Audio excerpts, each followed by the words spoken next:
Human homes were like a titan. They were full of countless things, from the floor panels to the smallest trivialities. Each thing had been designed and created by someone. The materials used in the creation of the things had been produced by someone else. Vehicles that someone had assembled transported them over roads that someone had built. The amount of effort and life hiding in each human home was staggering. The scale of it was so inconceivable that Mordret could only compare it to something he was more familiar with, an abomination so vast that its mere existence was a calamity. But really, the waking world was so much more than that. The only creature it could truly be compared to was a god. Mordret mused that it was a dead god. Maybe.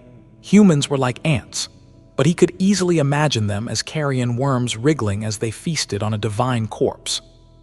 He could imagine it vividly. Mordret was looking at the world through the child's eyes. He put down his toys and ran to the kitchen. He climbed on a chair and grinned at his mother. He made a face at the plate full of expensive, naturally grown vegetables and pouted when a voice called him to come and eat. He allowed himself to be coaxed into eating some, but then admitted that he couldn't taste it. Mordret felt a slight disappointment as he studied the mother's face. She was looking at him with a smile. Her eyes were brimming with affection. Being loved by someone was a novel feeling, but what would it feel like to love someone instead?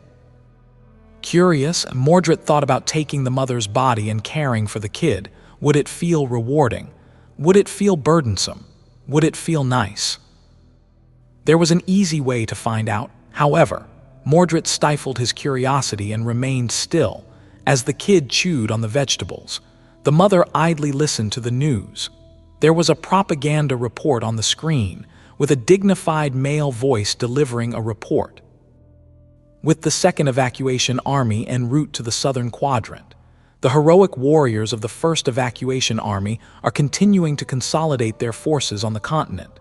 Just a few days ago, the relocation of refugees from the impregnable siege capital of Falcon Scott was successfully concluded, under the valiant leadership of Saint Tyrus of the White Feather clan.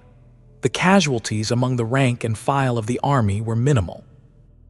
Mordret smiled at the mention of a familiar name. Sky Tide was still alive, it seemed. He was satisfied. Among all the saints he wished to kill, she was the only one who deserved a clean death. She had indirectly helped him get caught, but she had also indirectly helped him escape.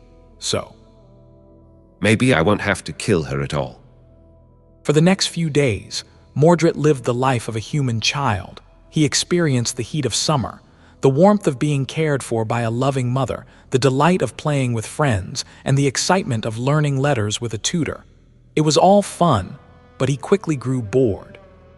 The other would have loved it, though. Feeling his mood turn dangerous at the thought, he chased it away. Mordret was sincere when he told the kid that he never felt sad, but he wasn't completely emotionless.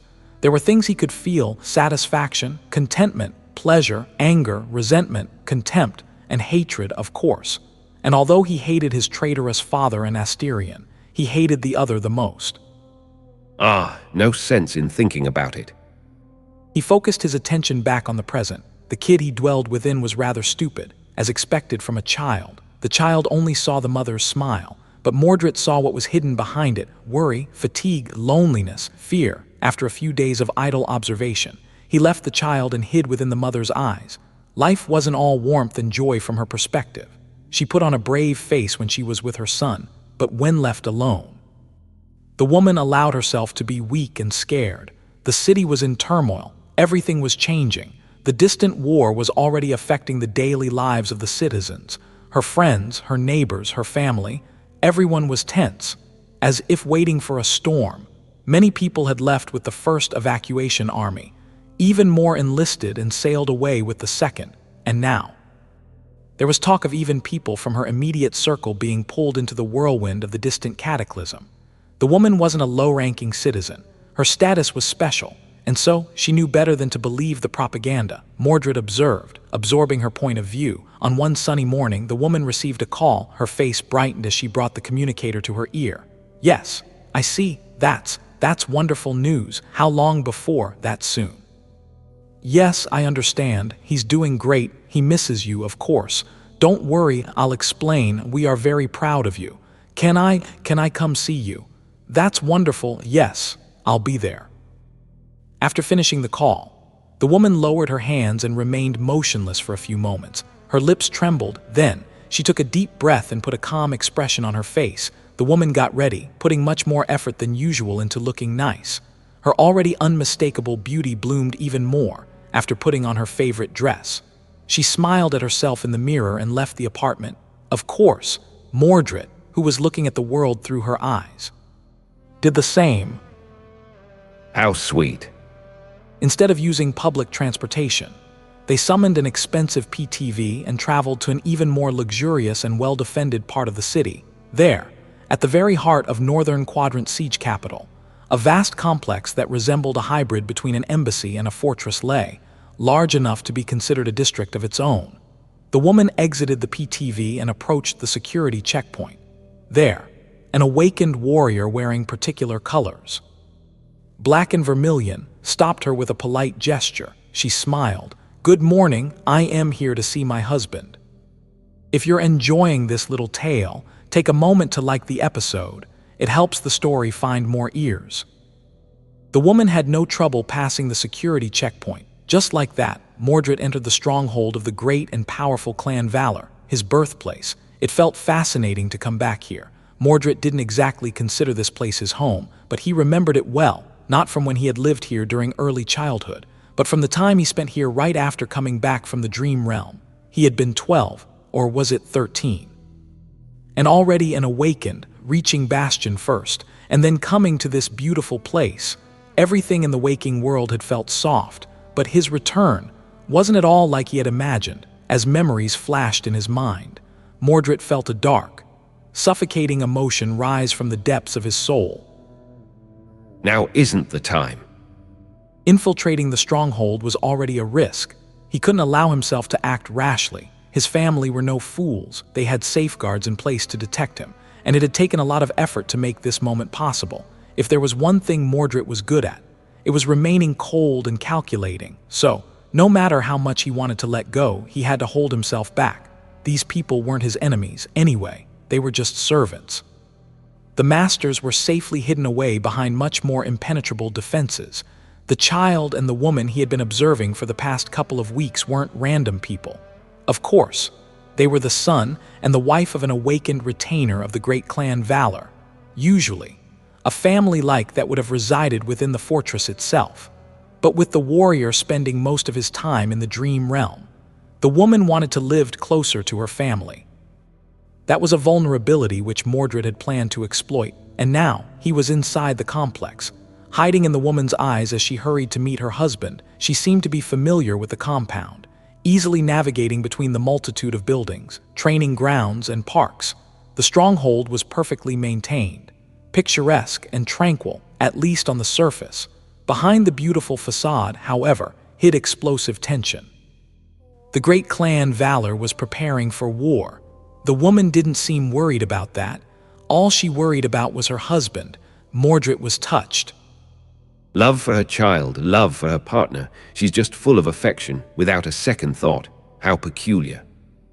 After spending some time with this family, he couldn't help but feel a little attached. Eventually, the woman made her way to a particular building. There, rows of sleeping pods were stationed in heavily defended rooms. There were some living quarters as well, and that was where her husband was waiting. Upon seeing him, she beamed with joy. A bright smile appeared on the man's face. "Too, you're here." Without wasting any time, they embraced. The husband seemed like a nice enough fellow, if a little too earnest. As an awakened serving the great Clan Valor, he had a lot of privileges, but also a lot of duties. Awakened retainers had to spend long months in the Dream Realm, protecting Bastion or one of the other citadels under Valor's control. Sometimes, they were sent on dangerous missions. Sometimes, they didn't return. Even though these were some of the best fighters of the human race, the Dream Realm was the Dream Realm. No one was safe there, least of all mere awakened. It wasn't a surprise that the woman's life was full of fear and worry. Poor thing. Their reunion was sweet, but sadly brief. Even though the awakened had just returned to the waking world, he wasn't coming home. Instead, he was preparing to embark on a new mission. Mordret listened with a faint smile. "It's a great honor and opportunity, of course. Saint Madoc himself is coming with us. Even Lady Morgan will be there, if I can distinguish myself in front of them. Then even receiving the support of the elders to become a knight won't be out of the question. You know that I am well respected among the men. All I need is one last push. Can you imagine how our lives will change if I ascend? I won't be gone that often, too." The woman smiled, but Mordret could feel her apprehension. She hid it well, though, not wanting to burden her husband. Of course, just be careful, okay? I hear terrible things about Antarctica." The man smiled. "Why are you comparing us to those pitiful dogs? The people serving the government can barely be called awakened, but we are the warriors of valor." Mordret was delighted. He had thought that he would have to jump between dozens of people to find someone assigned to the Southern Quadrant Expedition Force. How lucky was he to stumble on a suitable person so soon? From the son to the mother to the father, it was so quick. The awakened and his wife talked, expressing their affection for each other. But then, inevitably, they had to part ways. When the beautiful woman left to return to her child, Mordret remained in the man's eyes. He was going to Antarctica for the next several weeks. He remained hidden in the awakened warrior's eyes, perceiving the world through them. He trained. He prepared. He thought about his wife and his son. Slowly but surely, the expedition force was gathered and readied itself to go to war. The summer ended, and autumn embraced the world. The man was excited, but also nervous. He steeled himself to what was about to come. Mordret did, too. On the day when they were supposed to embark on the journey across the ocean, he prayed to the dead gods. Then, knowing that there might not be an opportunity to do so later, he sent a sweet message to his wife. Finally, he saluted St. Gilead, the summer night, and followed the noble Transcendent onto a ship. This man has a beautiful wife and a cute son. He truly is fortunate. Mordret remembered the days he had lived in the awakened warrior's home with fondness. On the first night at sea, he snuffed out the man's soul and took his place. Taking someone's place wasn't a new experience for Mordret. However, it was a perilous thing every time. Not that he minded. He had been very weak at the start of it all. Unlike most other members of his family, Mordret hadn't received an aspect that helped one in a direct confrontation. He wasn't like his father, his uncles and aunts, or his cousins. He wasn't like Morgan, who had been born on the battlefield and was made stronger, faster, and more resilient after awakening. He wasn't even on par with that amusing scoundrel, Sunless. His physical strength was, objectively, laughable. It had gotten somewhat better now that Mordret reached a higher class, but that was his limit. That level wasn't nearly enough to face the caliber of threats he was facing, and there was no other way to bolster his combat prowess without the use of memories. However, he couldn't use memories within someone's soul. He could only reflect what was already there. As a sleeper, Mordret had been able to see through reflections as well as travel through them, both mentally and physically. He had also been gifted with the ability to create helpers by shattering his soul, of course, back then.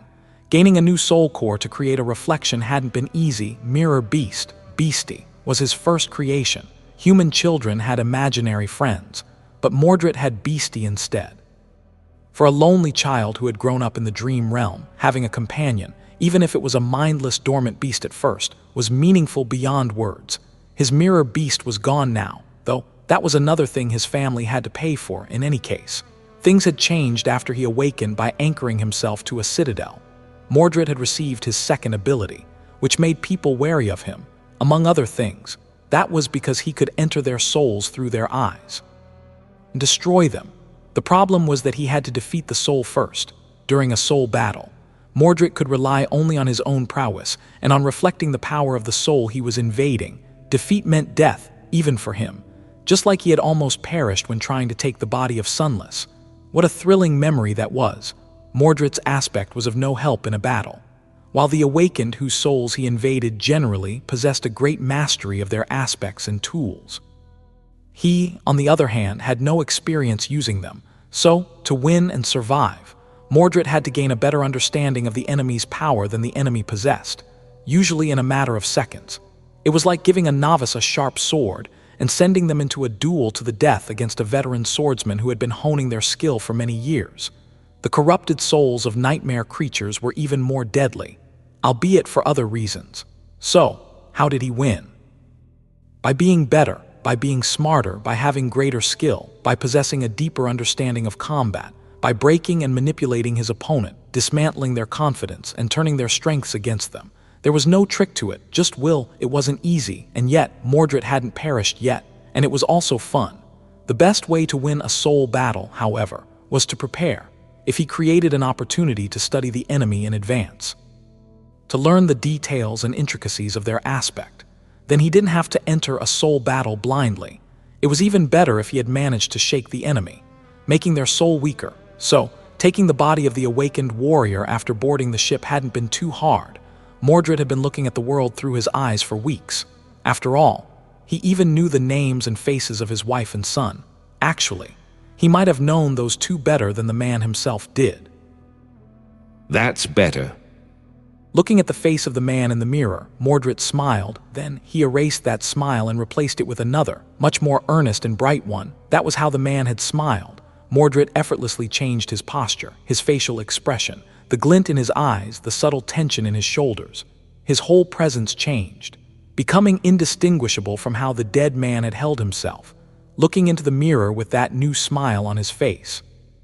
Mordred whispered with flawless sincerity, "Glory to the great Clan Valor." Mordred enjoyed a journey across the sea in the company of the other awakened warriors of valor. He trained, ate, and spent the rest of his time with these people. He liked them a lot: the stoic awakened Cras, the good-natured awakened Agath, the carefree awakened Varro, and the other members of his cohort.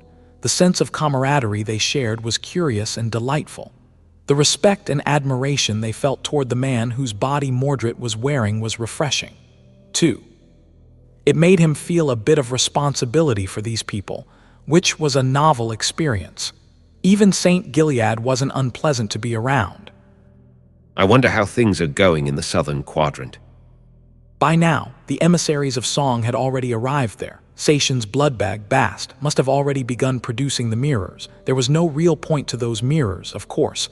It was just something senseless Mordred had instructed them to do in order to add fuel to the flame of his family's suspicion. The man was most likely going to be eliminated at some point, but that was no great loss to the great clan Song. Why would Mordred care? Then, finally, a dark line appeared on the horizon. The convoy had reached Antarctica, standing on the deck of a massive battleship. Mordred looked at the gray sky and felt the cold wind caressing his face. The call of nightmare assaulted his mind, filling it with a cacophony of maddening whispers. He sighed. What a dreary place.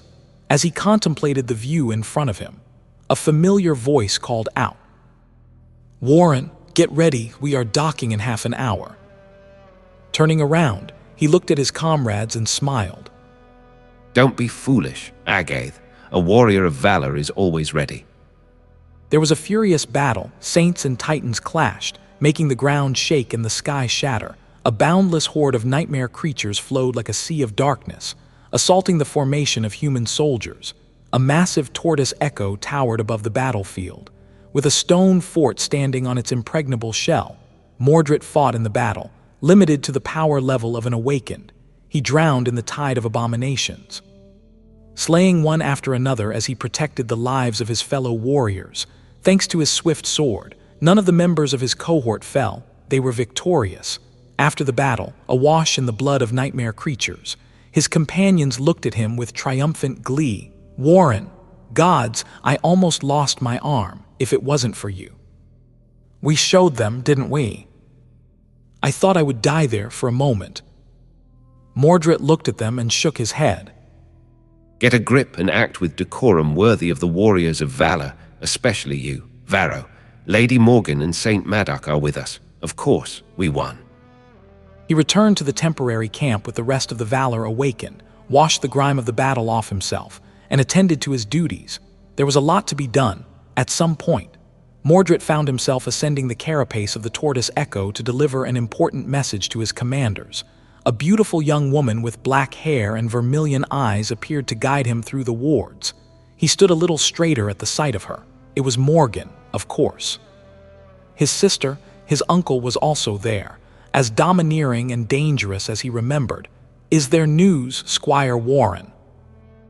Mordret pretended to be starstruck by the fact that Morgan knew his name as he imagined slowly dismembering and killing her. That was a nice thought, he bowed, and then said with deep respect in his voice, We received word from Knight Shtad, my lady. His cohort had survived the second night and secured a fortified position. Their report indicates that the divination seems to have been correct. His sister sighed and asked, Finally, some good news. What about the rest of the scouts? Mordret pretended to be grief-stricken by the deaths of fellow warriors of valor as he hoped that their deaths were slow, gruesome, and excruciating. Lost or forced to enter the seeds, my lady. However, now that we have secured several entry points, the next cohorts we send will survive, honoring their sacrifice. His uncle finally spoke. The most important thing right now is to reinforce Shtad. His mission might very well decide the outcome of this phase of the conflict. Warren, tell your men to prepare. Once we return to the siege capital, I will personally transport you to the desert. You must succeed at any cost, if my niece doesn't object, of course. Mordret held back the urge to smile. His sister smiled. Why did she look so much like him? It was a little unnerving. Why would I? Squire Warren has a sharp blade, and his comrades are the same. They will bring Clan Valor glory. Holding back a bright smile, Mordret put an expression of zealous devotion on his stolen face, and a pinch of exhilaration into his stolen voice as he murmured that it was well said. You honor me, Lady Morgan. Sir Maddox, we won't let you down. Beaming with pride, he struggled against the desire to rip them apart and turned around. Ah, sister, uncle, let's meet again soon. A few days passed. Mordret continued to play the role of Squire Warren faithfully. He had communicated with Sation through the mirrors, but other than that, his time was spent pretending to be a loyal warrior of valor both in Antarctica and Bastion. That was another hardship of taking an awakened body. He wasn't free from being pulled into the dream realm every time he slept. Mordret could sever the tether that connected Warren to the Great Citadel. Doing so would reveal his true identity. Of course, spending time in his family castle was interesting too, even if being within his father's domain was dangerous. He was forced to be exceedingly careful. The other disadvantage of wearing an awakened body was that it made him vulnerable. Not only was Mordret's own power as a master restrained, but the meager powers Warren possessed weren't nearly enough to protect him. Wearing the body of a master, or even a saint, would have been much safer. However, that was exactly what his family was expecting. So settling for a powerless awakened was a form of camouflage in and of itself. Mordret would have even worn a mundane person, but such a vessel wasn't in line with his goals. Really, having any kind of body is enough.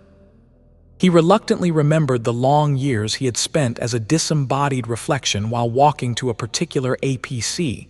This time, Mordret was playing the role of a messenger. He knocked politely on the hatch of the vehicle and cleared his throat, then said solemnly, Lady Song of the Fallen, ascended sunless. Lady Morgan is inviting you to join her in the head vehicle at your convenience. A couple of familiar faces emerged from the APC. Sunless had changed a bit. His sullen disposition seemed to have turned more reserved, but at the same time much darker.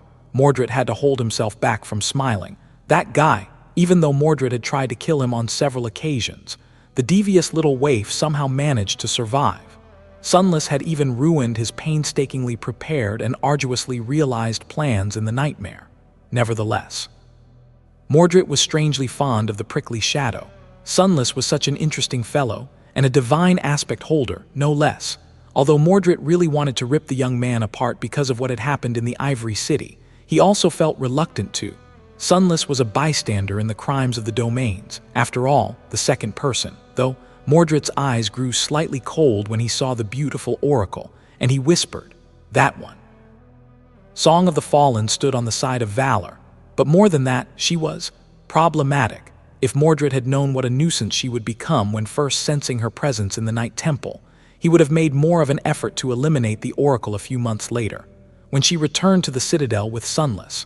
But now, he had to be wary of her potent divination powers. The painful ritual he had performed in Nether's tower was supposed to shield him from Cash's gaze. Among other things, but one never knew what a wielder of a sacred aspect was capable of. Sunless threw a dark look at Mordret and shook his head. It seemed that he was still not fond of the servants of the great clans, despite spending time in the company of a seneschal.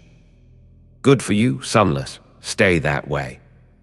Mordret put on a neutral expression and kept a respectful silence while he escorted the two to the head vehicle of the column. After the guards let them inside, his task was over. He did catch a glimpse of Changing Star through the opened hatch, though the last daughter of the Immortal Flame clan was beautiful, cold, and enigmatic. Even after observing her through the mirrors, Mordret didn't know what to make of her. He would have believed that she was just what people thought her to be, a picture of a noble awakened warrior, a valiant hero fully committed to defending the waking world from the terrors of the nightmare spell, if not for the fact that the supposed hero was, in fact, a dream spawn, and dream spawns were never what they seemed. Since Changing Star had been adopted by his family, she was going to have to die as well. However, Mordret didn't hate her. He was also certain that the old man had plans for the last descendant of Immortal Flame, so that could be of use to him in the future as well. Mordret was still getting used to the fact that it never got dark in Antarctica. Because of that, the concept of time here was vague and abstract. The landscape itself wasn't like anything else he had seen in the waking world, and with countless nightmare creatures flooding the continent, it was easy to imagine that they were actually in the dream realm, a whole continent of people pulled into hell. No, it's much too early for that. The sky was strange, the land was strange, and the beings populating that land were strange, and yet, wasn't he the strangest one? Isn't it nice to be with family? His uncle's wide back was right in front of him. Saint Maddock was walking across the desolate plain, not at all concerned by the hordes of nightmare creatures moving in the distance. A small force of awakened followed, with Mordred in the lead. They had left their vehicles behind to traverse the last stretch of wilderness on foot, knowing that remaining unseen was more important than remaining safe. The warriors of valor were subdued, but full of unshaken resolve. Even surrounded by unspeakable danger, none of them showed the smallest sign of fear. They were ready to face any kind of threat, no matter how dire, and fight any kind of enemy, be it abominations or humans. Mordret, meanwhile, was simply staring at his uncle's back. How easy would it be to put a sword right through it? He suppressed a sigh. Sadly, not easy at all, not even because of the priceless enchanted armor Whispering Blade was clad in, but simply because Whispering Blade was Whispering Blade. If any of Mordret's family members were easy to kill, he wouldn't be stuck wearing the cumbersome vessel of Squire Warren for so long. They walked forward in silence as Mordret mused that there would come a day, eventually. The goal of their journey revealed itself, hidden in the shadow of an abandoned fortress. A nightmare gate tore reality apart like a dark scar. The whispers of the call grew louder and louder as they approached it, and the bones of slain abominations rustled under their feet. By now, the force brought to Antarctica by his family had explored a lot of nightmare gates. They had started with those situated within the siege capitals under the clan's control, and then slowly expanded their search. This one, however, was rather special. It was the gate that Knight Shtad had ventured into, and the area of the dream realm connected to it hid within itself a precious treasure. The problem was that this gate was situated in an extremely dangerous part of Antarctica. It had been dangerous before because of its proximity to Song's territory, and it grew only more dire now because the hunting grounds of the corrupted Titan that still wandered the continent were slowly shifting in its direction. That was the reason why the fortified outpost had been abandoned, and why Saint Maddock was personally escorting them to the destination. Squire Warren and his people, 3 cohorts of distinguished awakened warriors, were meant to be the first wave of reinforcements sent to help the knight secure his prize. Due to the importance of that mission, Whispering Blade was going to transport them across the threshold between the 2 worlds. Of course, Mordret had long taken the place of Squire Warren, so his uncle studied the eerie rift of the gate in silence, seemingly unaffected by the maddening pull of the call, and then turned around to ask if he was ready. The first one to follow the saint into the dream realm would be in the greatest danger. Mordret pretended to be stalwart and resolute as he nodded. The words tasted revolting on his tongue, but he answered that he was always ready. Maddock nodded with approval and offered him his hand. The world grew bleak. Then it disappeared for a moment. Mordret found himself in a vast, lightless space between dream and reality, and then blinding light flooded his vision. Unbearable heat assaulted his skin. The smell of scorching sand flooded his nose. Slowly, Mordret regained his vision. He felt deeply uncomfortable, because there were very few reflective surfaces in the surrounding area. Limited to only his own sight, he felt nearly blind. Around him was a vast desert. A blinding disk of an incandescent sun was bathing the tall dunes in a flood of immolating heat. The sands of the desert were flawlessly white, and the azure sky above him was deep and boundless like an ancient ocean, with not a single cloud blemishing its silken expanse. Somewhere in the distance, inky black ruins rose from beneath the sand. Scattered across the desert like the bones of a half-buried giant, hungry horrors hid in the stark shadows of protruding structures. Mordret frowned, then shifted slightly. Hearing sand rustle behind him, a grotesque creature that seemed to be made of countless claws was already lunging at him. A split second later, however, it was suddenly dismantled, falling apart in the air. It was as if a maelstrom of invisible blades had sliced it apart. Black blood boiled as it touched the white sand. St. Maddock calmly looked at the remains of the nightmare creature and turned to Mordret to tell him to stay on guard. Soon, he disappeared. Mordret was left alone. With a sigh, he summoned a special memory to prevent himself from being cooked alive inside the armor and waited with a sword in his hand. By the time St. Maddock returned, bringing two more awakened with him, there was another dead creature laying on the sand. It took almost an hour to transport all of them to the dream realm. Nevertheless, being guided by a saint was a great boon. They didn't have to search for each other in the deadly desert, facing its dangers alone.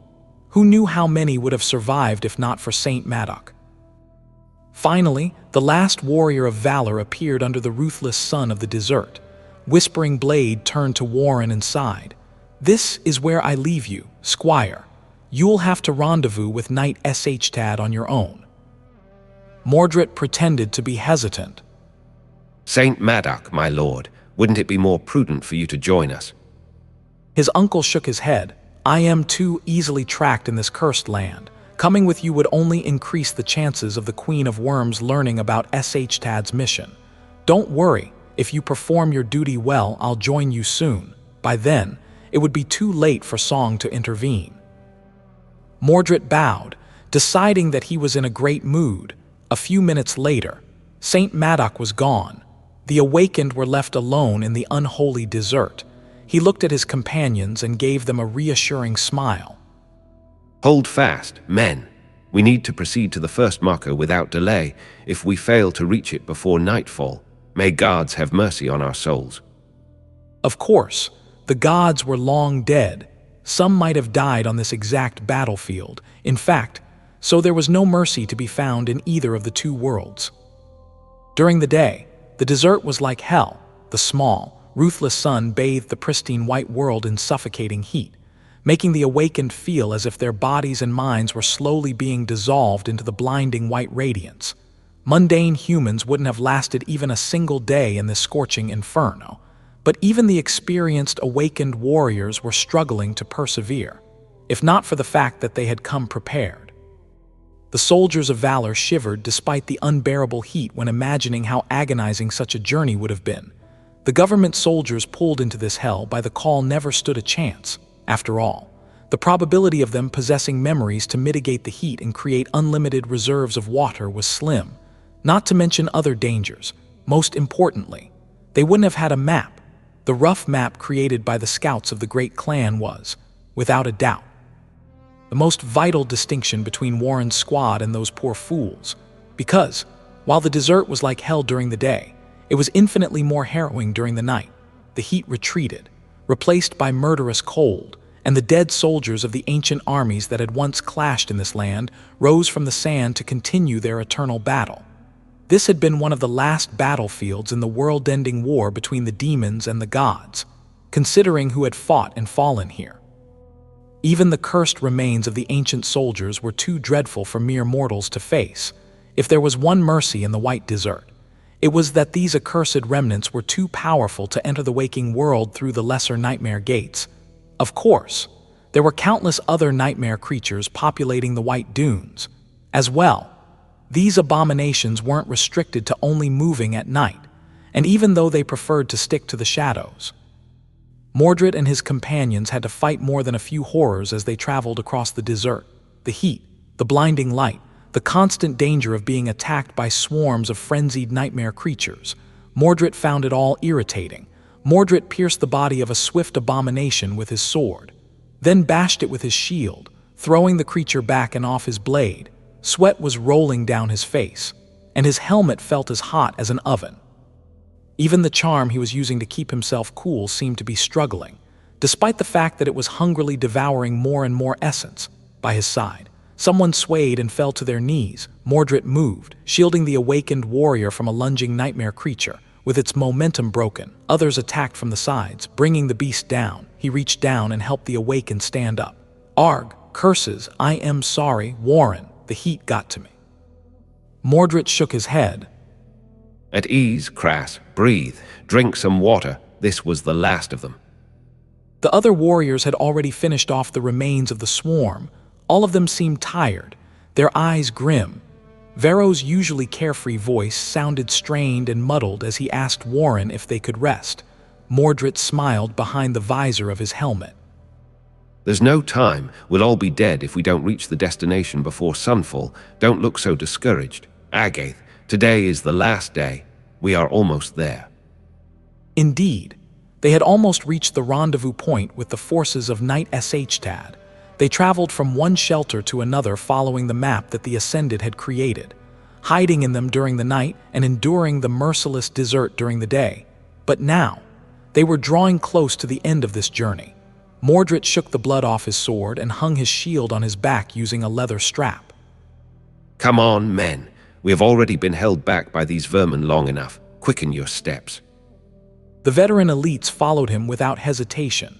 The sun was already falling behind the horizon when they approached one of the ruins that protruded from beneath the sand like a black obelisk. The ancient structure was broken and tilted to one side, its purpose and original shape long erased by the passage of time. It was casting a long shadow, which hid within itself a refreshing coolness. A lone light ignited in the depths of the shadow and blinked a few times. Relaying a coded message, Mordret summoned a luminous memory and covered it with his palm.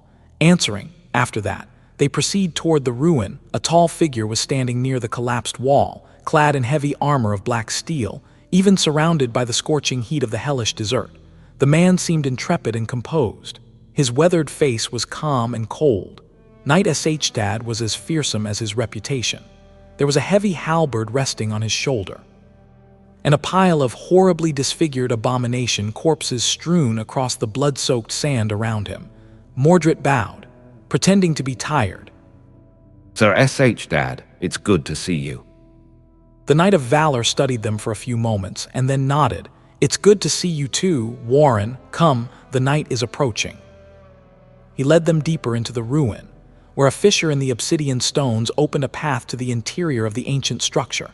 Soon, Mordret found himself in a subterranean chamber that was half filled with white sand. There, a group of awakened were resting, looking rugged and battered, but also much too relaxed for the dire nature of their surroundings. The scouts. They met Warren's group with grins and welcoming gestures. Finally, we were going crazy waiting for reinforcements. Come eat, guys, you must be tired. It's Warren and his people. Good, the creature won't stand a chance. Once everyone settled, food and fresh water were distributed. Everyone was tired and hungry, so they spent some time in silence catching their breaths, recovering from being in the heat, and eating. As they did, a chilling clamor slowly rose above them, soon turning into a dreadful cacophony. The old bones were once again crawling from the sand to resume their eternal battle. At some point, Mordret put away his flask and looked at Knight Shtad with a masterful pretense of respect and veneration. Sir Shtad, we are at your service. What's your intention? The intrepid knight lingered for a few moments, then a calm smile appeared on his face. "My intention is simple, Warren. Tomorrow, we will slay the Guardian and take the Citadel." Indeed, the treasure Knight Shtad had discovered in the desert was a citadel, not the tomb of Ariel itself. Of course, no scout had managed to get anywhere near the Black Pyramid, yet it just always loomed far in the distance, never getting closer, like an ominous mirage. But he did find a citadel. At this point, both Valor and Song were scouting the outer reaches of the desert in search of a suitable position to establish a base camp.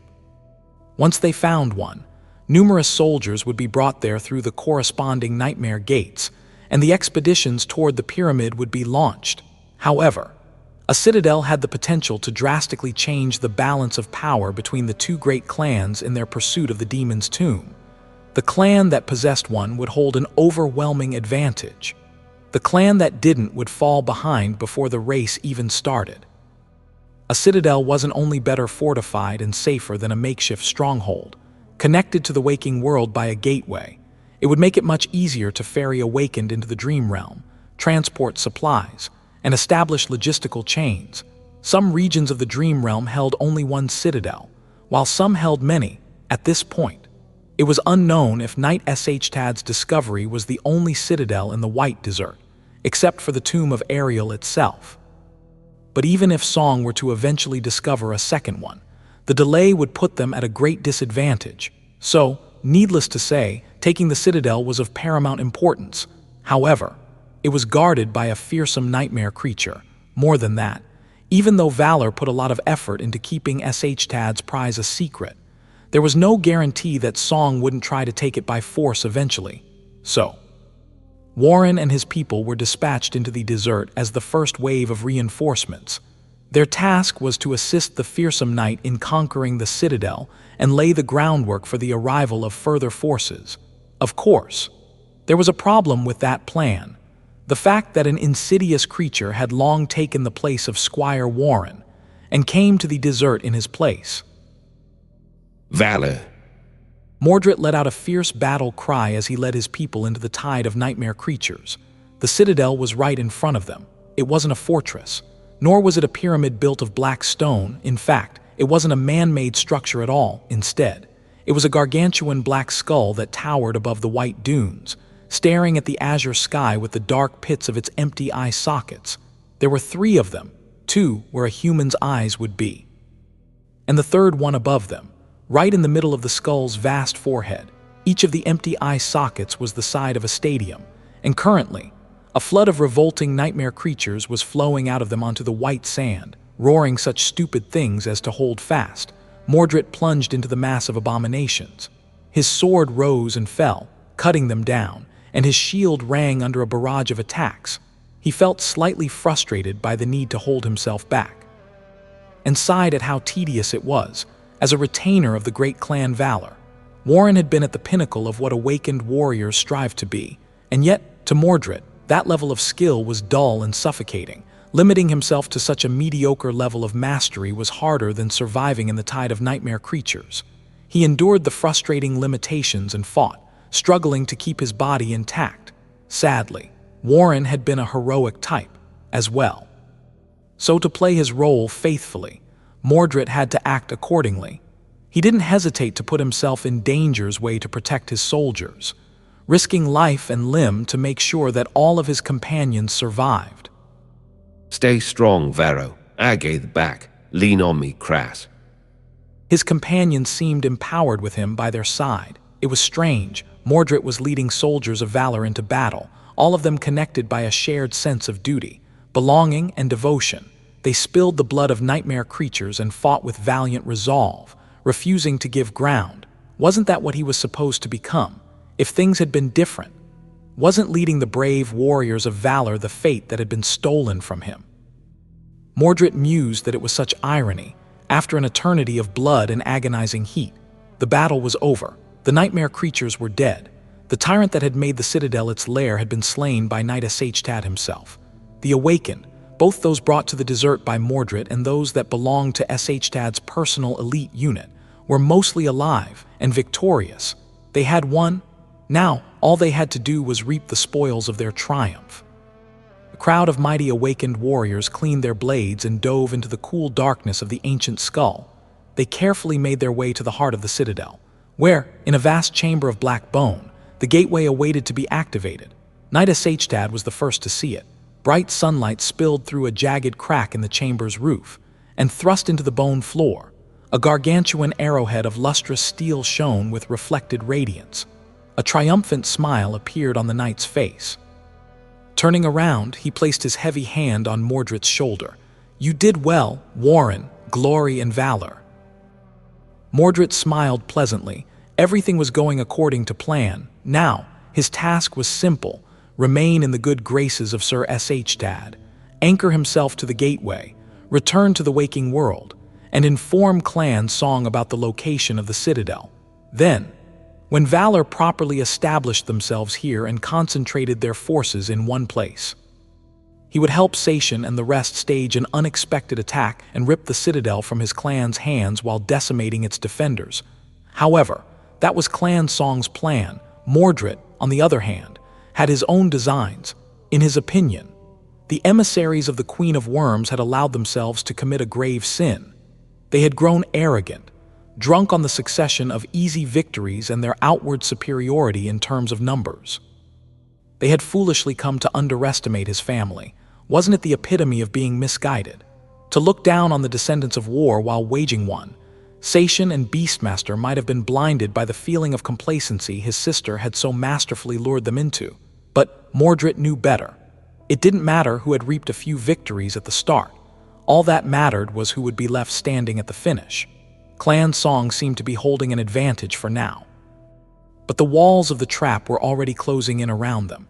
Mordret didn't know what the trap was, but he did know one thing: the more time Morgan was given, the more devastating her retaliation would be. So, to destroy her plans, he had to throw the cadence of this conflict into utter chaos. Looking at Knight Shtad with a pleasant smile, Mordret nodded and shouted, "Glory and valor!" With that, he plunged his sword into the ascended warrior's neck. Shtad's eyes widened, and as blood poured out of his mouth, Mordret moved his blade sideways, almost decapitating the ascended. Just like that, the fearsome Knight of Valor died, killed by the treacherous attack of an ally. All around him, the awakened froze, paralyzed by shock. Crass shivered. "Wah, Warren, what?" Ripping his sword out of Shtad's neck, Mordret delivered a downward cut in one swift, fluid motion. The blade fell on Crass' head, splitting his skull and obliterating his face. The awakened was dead long before the Ascended's body fell to the floor. The rest of them were utterly stunned. However, they weren't the elites of a great clan for nothing.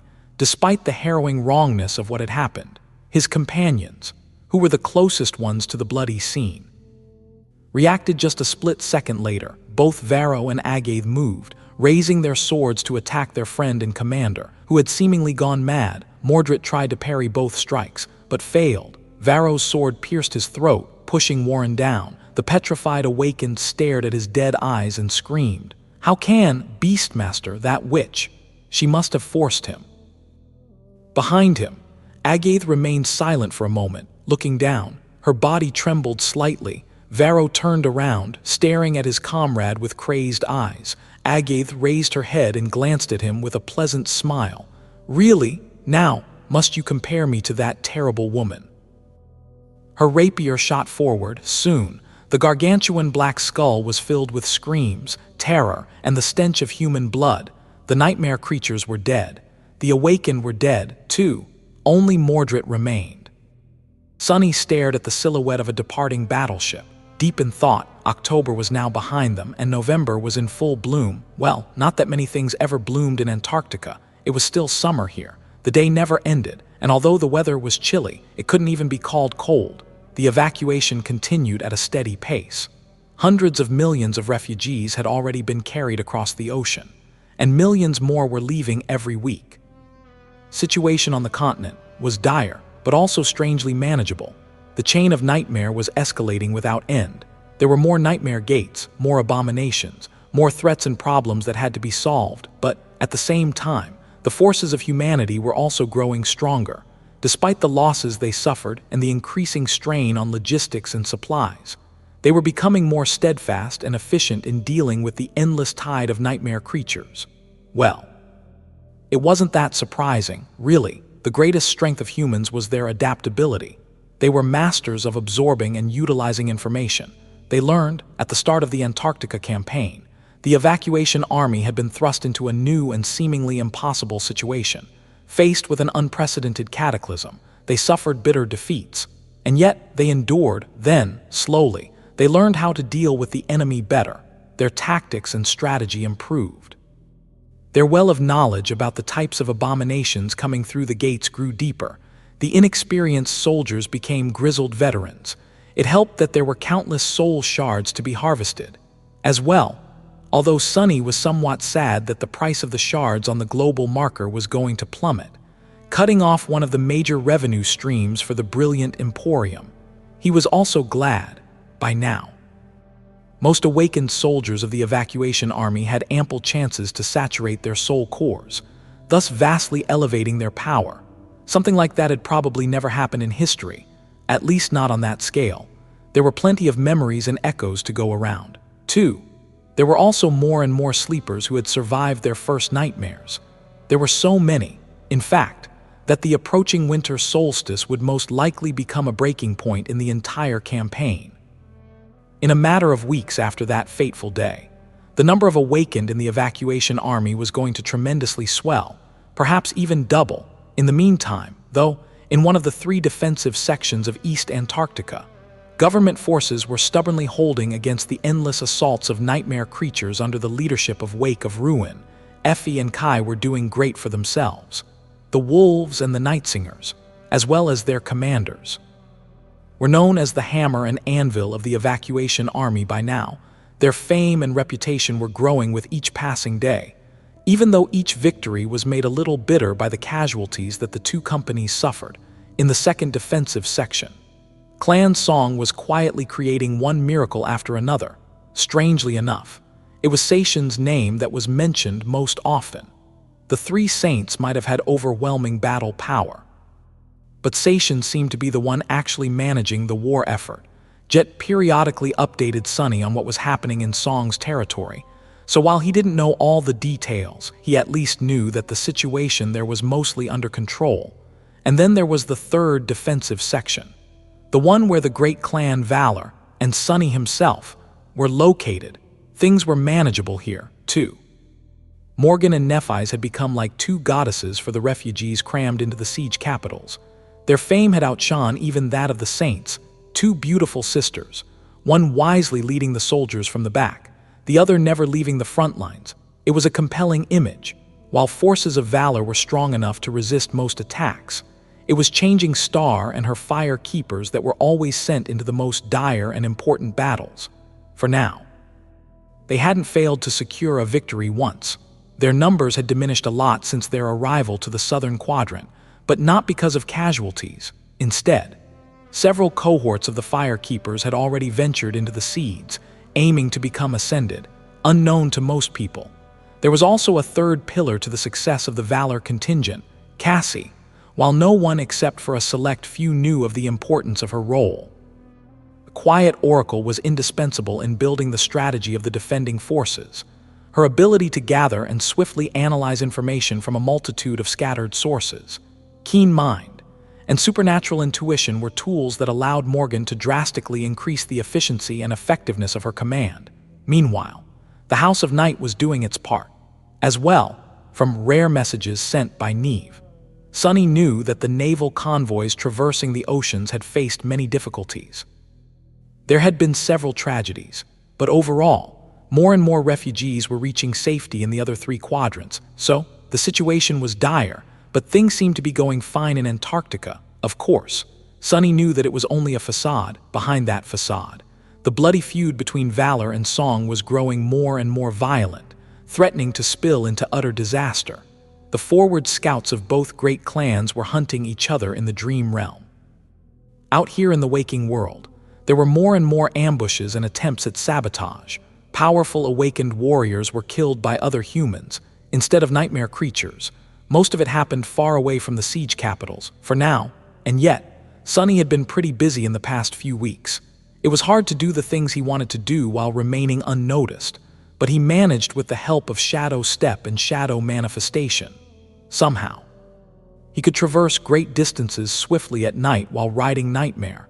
As such, his hunting grounds weren't limited to a single siege capital. In fact, Sunny had made an effort to limit his activity to a minimum there, as well as in any area where he showed his face by following Morgan. He ambushed the ambushers. He assassinated the assassins. He killed members of both Valor and Song without distinction, leading both forces to believe that it was the enemy who had possessed hidden forces in the region. Sunny had struck several more times after the massacre at the underground factory. He had thought that it would make him feel good, but it didn't. The things he did weren't pleasurable. There was a rush and a satisfaction of a clean kill, but at the same time, there was disgust and an overwhelming sense of what a waste this whole mad disaster was. It was just something that had to be done. And even then, as time passed, Sunny was starting to lose sight of why he was even doing these things. Was it all futile? It sure seemed that way, and so, every time he happened to be near a port fortress, Sunny liked to watch the ships depart. This, at least, was something obvious, a palpable result. With each vessel that sailed away, more refugees were taken away from this hell. He climbed the walls of the fortress to watch the ships leave today, too. This time, however, something felt different. It was as though a sudden tension permeated the air. Sunny sighed. He felt as if things were about to change. Sunny was watching the battleship move across the tumultuous surface of the ocean. But, of course, he was watching other things at the same time as well. His shadows were spread throughout the port fortress, absorbing all kinds of information. One was hidden in the barrel of an overheated rail gun, watching nightmare creatures laying siege to the walls of the stronghold. A deathly downpour of projectiles, both mundane and magical, was falling on the surging mass of attacking abominations. Figures of knights could be seen within the horde, moving to eliminate the most dangerous targets. St. Gilead was also there, clad in a suit of lustrous armor, facing the nightmare creatures like a bastion of immovable courage and steel. It was a familiar scene. Another shadow was with the refugees who were nervously waiting for their turn to board the ships. The sounds of the battle were too oppressive to talk freely, but they couldn't help but whisper, sharing their fears and hopes. Sunny listened carefully, assessing the changes in the mood of the civilians, as well as how they perceived the conflict. From time to time, he managed to learn something interesting from the rumors spreading among the refugees. A third shadow was with Nephis, who had entered the field hospital beneath the fortress wall some time ago. She was kneeling in front of a bloodied stretcher, holding her hands above the terrible wounds covering the body of a mundane soldier. A soft radiance emanated from beneath her skin, and the wounds of the young man were swiftly closing. Her face was motionless and pale. There were many people behind her who had been in the throes of suffering not too long ago, but were now healthy and whole. They were looking at her with eyes in which indescribable relief mixed with awe and reverence in equal measure. The fourth shadow was with Sunny himself. And, of course, the fifth shadow was slowly making its way into the sealed chamber where Morgan had gone a dozen or so minutes ago. Usually, Sunny wouldn't risk getting that close to the Princess of War when she really wanted to keep her conversations private. But today was a special day. It wasn't because the main force of Clan Valor had left their designated siege capitals and assembled in this pot fortress to give battle to a large horde of migrating nightmare creatures. Things like that happened from time to time, when it was more advantageous to deal with the threat sooner rather than later. No, it was because today, St. Madoc had returned from his clandestine mission in the territory of Clan Song. To this day, Sunny wasn't sure whether Ascended Bast was truly the current vessel of Mordret, one of his reflections, or simply a diversion meant to sow confusion among his enemies. At times, Sunny had felt certain that the bleak man was none other than the Prince of Nothing, but he still harbored some doubt. Whispering Blade was going to dispel his doubts once and for all. The shadow didn't manage to enter the sealed room. Doing so would have alerted Morgan about its presence, but it did manage to slither into a service duct running above it and peek inside through the small gap in the ceiling insulation. Sunny frowned as he watched the ocean. Noticing a disaffectionate expression on St. Madoc's face, the fearsome Transcendent was talking, his voice even. Waiting for me? It was a trap from the very beginning, which wouldn't have been too inconvenient if Ascended Bast was. Indeed, the abomination. However, he wasn't. I confirmed it. Morgan leaned back inside. Still, it couldn't be helped. We had to eliminate the possibility. She lingered for a few moments, then asked, How serious was the trap? A faint smile appeared on St. Madoc's face. Throwing a quick glance at the young woman, he chuckled. You don't have to worry about this old man. Morgan, Silent Stalker, and Dire Fang were there. I couldn't leave without saying a proper goodbye, though, so they'll have a few new scars to brag about. Many kilometers away, Sonny tilted his head a little. Such arrogance. However, was it really arrogance if Madoc was powerful enough to back up his words, and lethal enough to make each of them count? Regardless of that, one question remained. If Ascended Bast had nothing to do with Mordret, then where the hell was that bastard, really? In the sealed room, Morgan echoed his thoughts. The situation is problematic. Then, none of the divinations managed to pinpoint his location. Either Queen Kai was generous enough to bestow that person with a truly powerful obscuring memory, or he has some means of avoiding our gaze of his own. It's strange, though, how could a mere master achieve such a thing? Madoc frowned. We weren't able to confirm his ascended ability. Maybe it has something to do with that. You can't forget what rank his aspect is. Morgan. Not paying attention to a dark expression on his niece's face, Whispering Blade added, He might be closer than we think, too. These strange attacks we suffered recently, weren't our diviners strangely unable to ascertain anything about them? It can't be a coincidence. Morgan remained silent for a while, then shook her head. There's some correlation, but the pattern doesn't fit. More than that, the countermeasures we have in place to confirm the identities of our ascended showed no anomalies. We can't check every refugee, mundane soldier, and awakened, of course. Madoc thought for a few moments.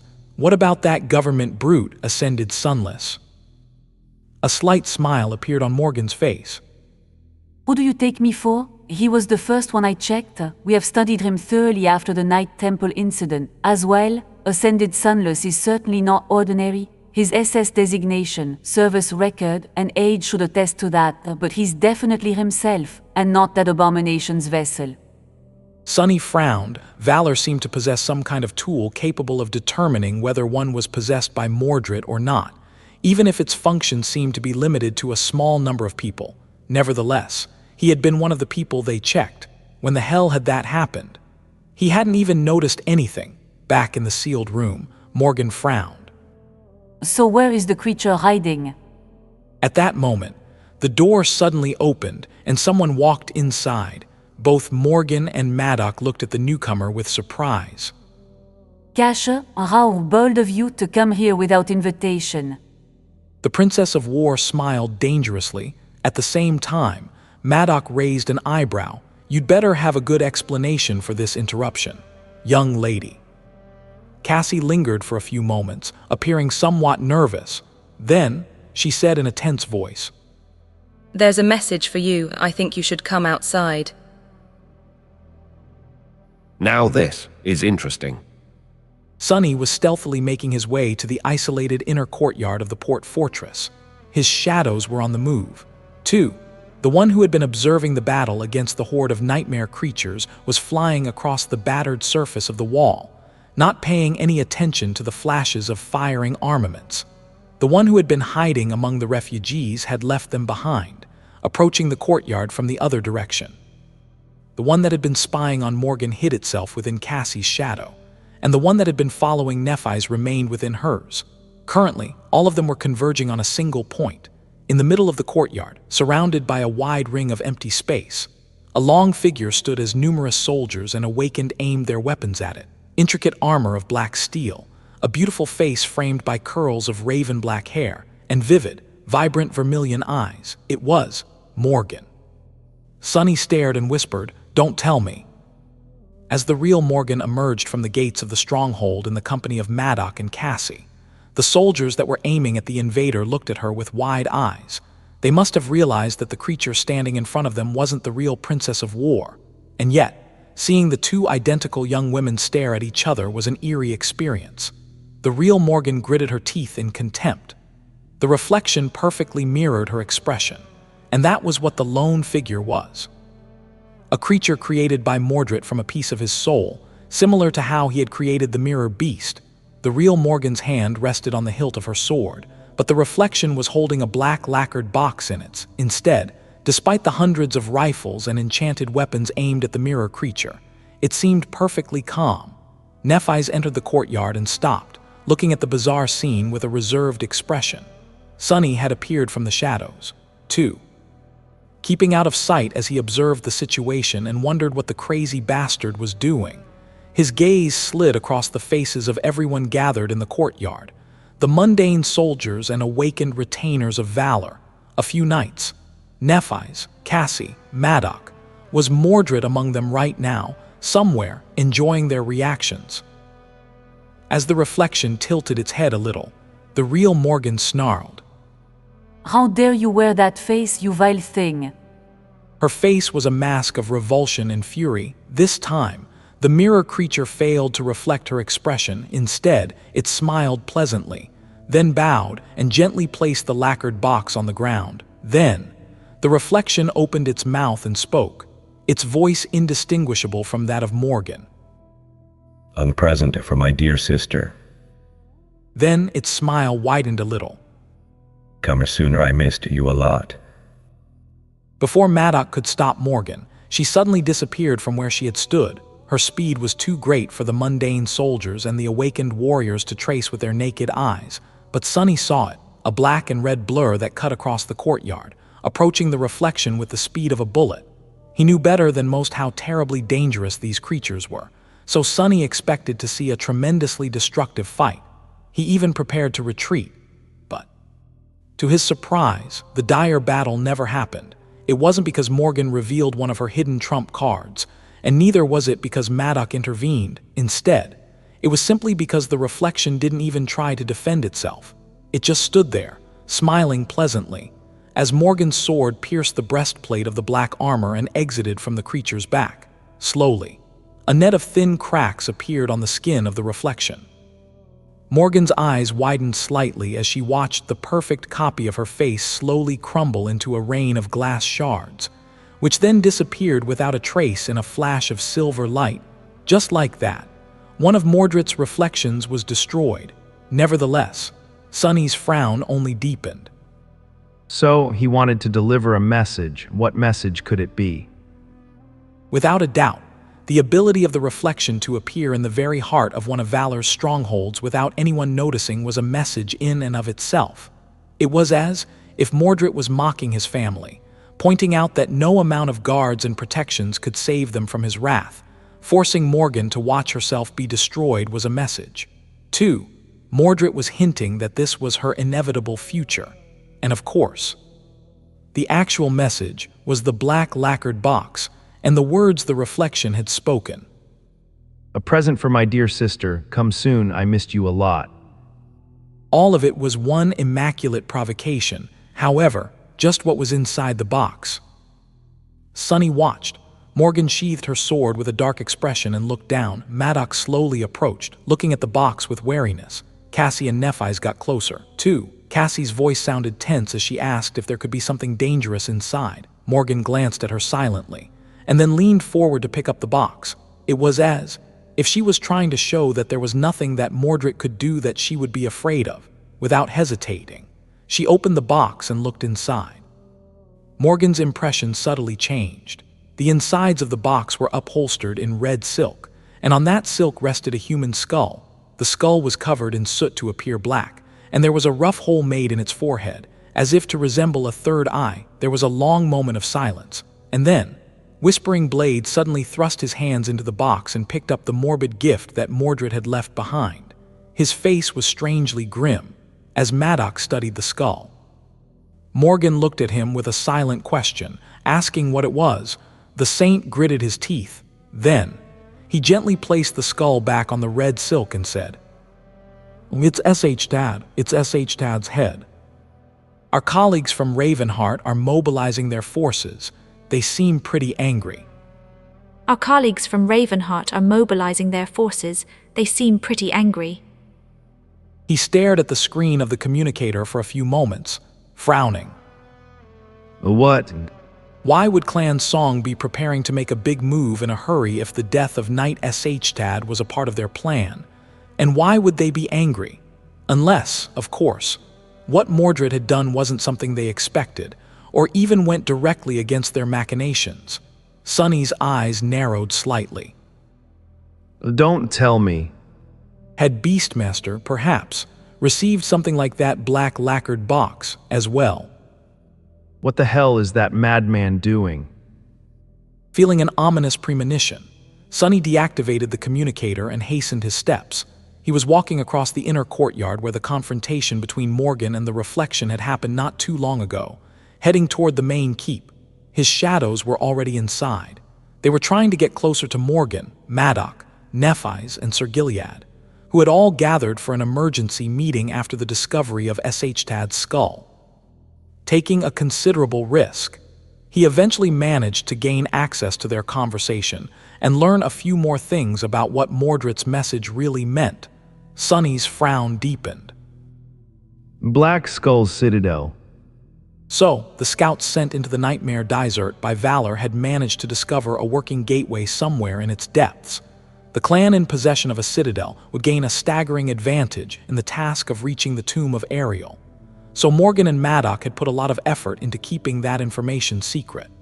They had even kept reinforcements to a minimum to not risk revealing Knight Shtad's location through irregular troop movements.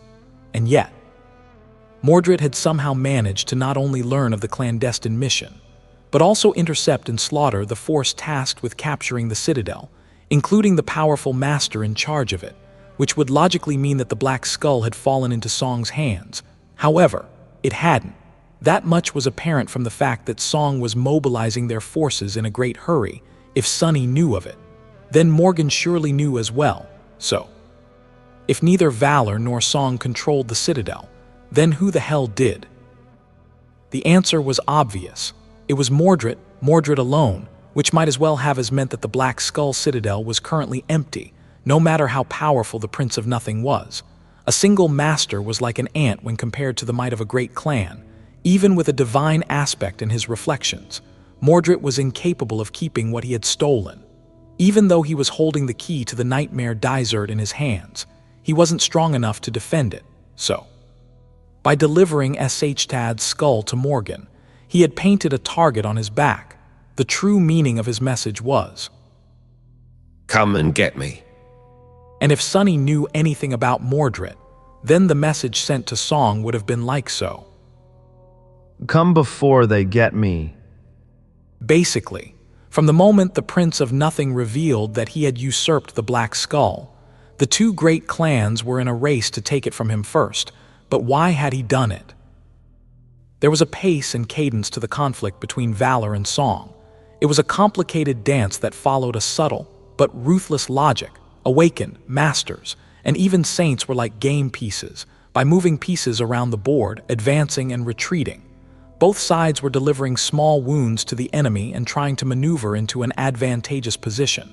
Currently, the game was nearing the end of its early stage. Both clans were still acting with caution, laying the groundwork for the true assaults that would happen in the future. They weren't even done struggling to secure advantages. Mordret's actions had destroyed that pace and made a mockery of that cadence. He had single-handedly put both sides in a position where they were forced to throw away their carefully prepared plans, abandon caution, and move the timetable of the conflict forward, switching from careful maneuvering to an all-out war. Clan Song was mobilizing their forces. And because they were, Clan Valor would move, as well, awakened masters and even saints. All of them were going to be sent on the battlefield to secure the Black Skull, which was free for the taking, provided that you got to it first. Sunny didn't know which nightmare gate led to the area where the citadel was located, but it would soon become the most dangerous place in all of East Antarctica, and maybe even the whole world. He was honestly a little shaken by the magnitude of the consequences that Mordret's brazen stunt had caused. That crazy bastard. The whole landscape of the conflict between Valor and Song had suddenly and drastically changed. That dire change was so fundamental that it was hard to conceive of its true scope, let alone calculate what would happen as a result. The sudden nature of it all was quietly overwhelming. Sunny entered the keep of the port fortress and took a few deep breaths. While the shift in the nature of the conflict that Mordret had caused was startling, strictly speaking, it wasn't necessarily a bad thing. Sure, it could end up being catastrophic, but it could also end up being a blessing in disguise. There were many factors to consider, but as far as Sunny was concerned, one was the most important: where the damned Nightmare Gate was located. The location of the Nightmare Gate that led to the vicinity of the Black Skull was of paramount importance.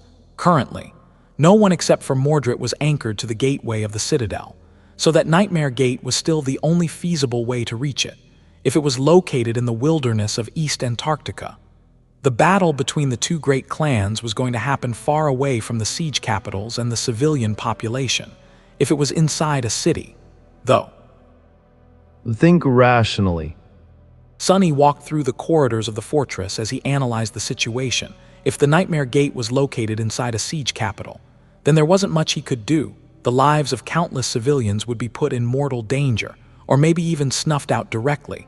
The best Sunny could manage was to try mitigating the damage, somehow, if it was somewhere in the wilderness. However, then he didn't have to do anything. His problems would just solve themselves. Valor and Song were welcome to slaughter each other as much as they wanted. Thinking that way was short-sighted. Sure, the great clans were a bunch of hateful jerks, but they were also responsible for defending a vast portion of East Antarctica, albeit simply to keep up appearances.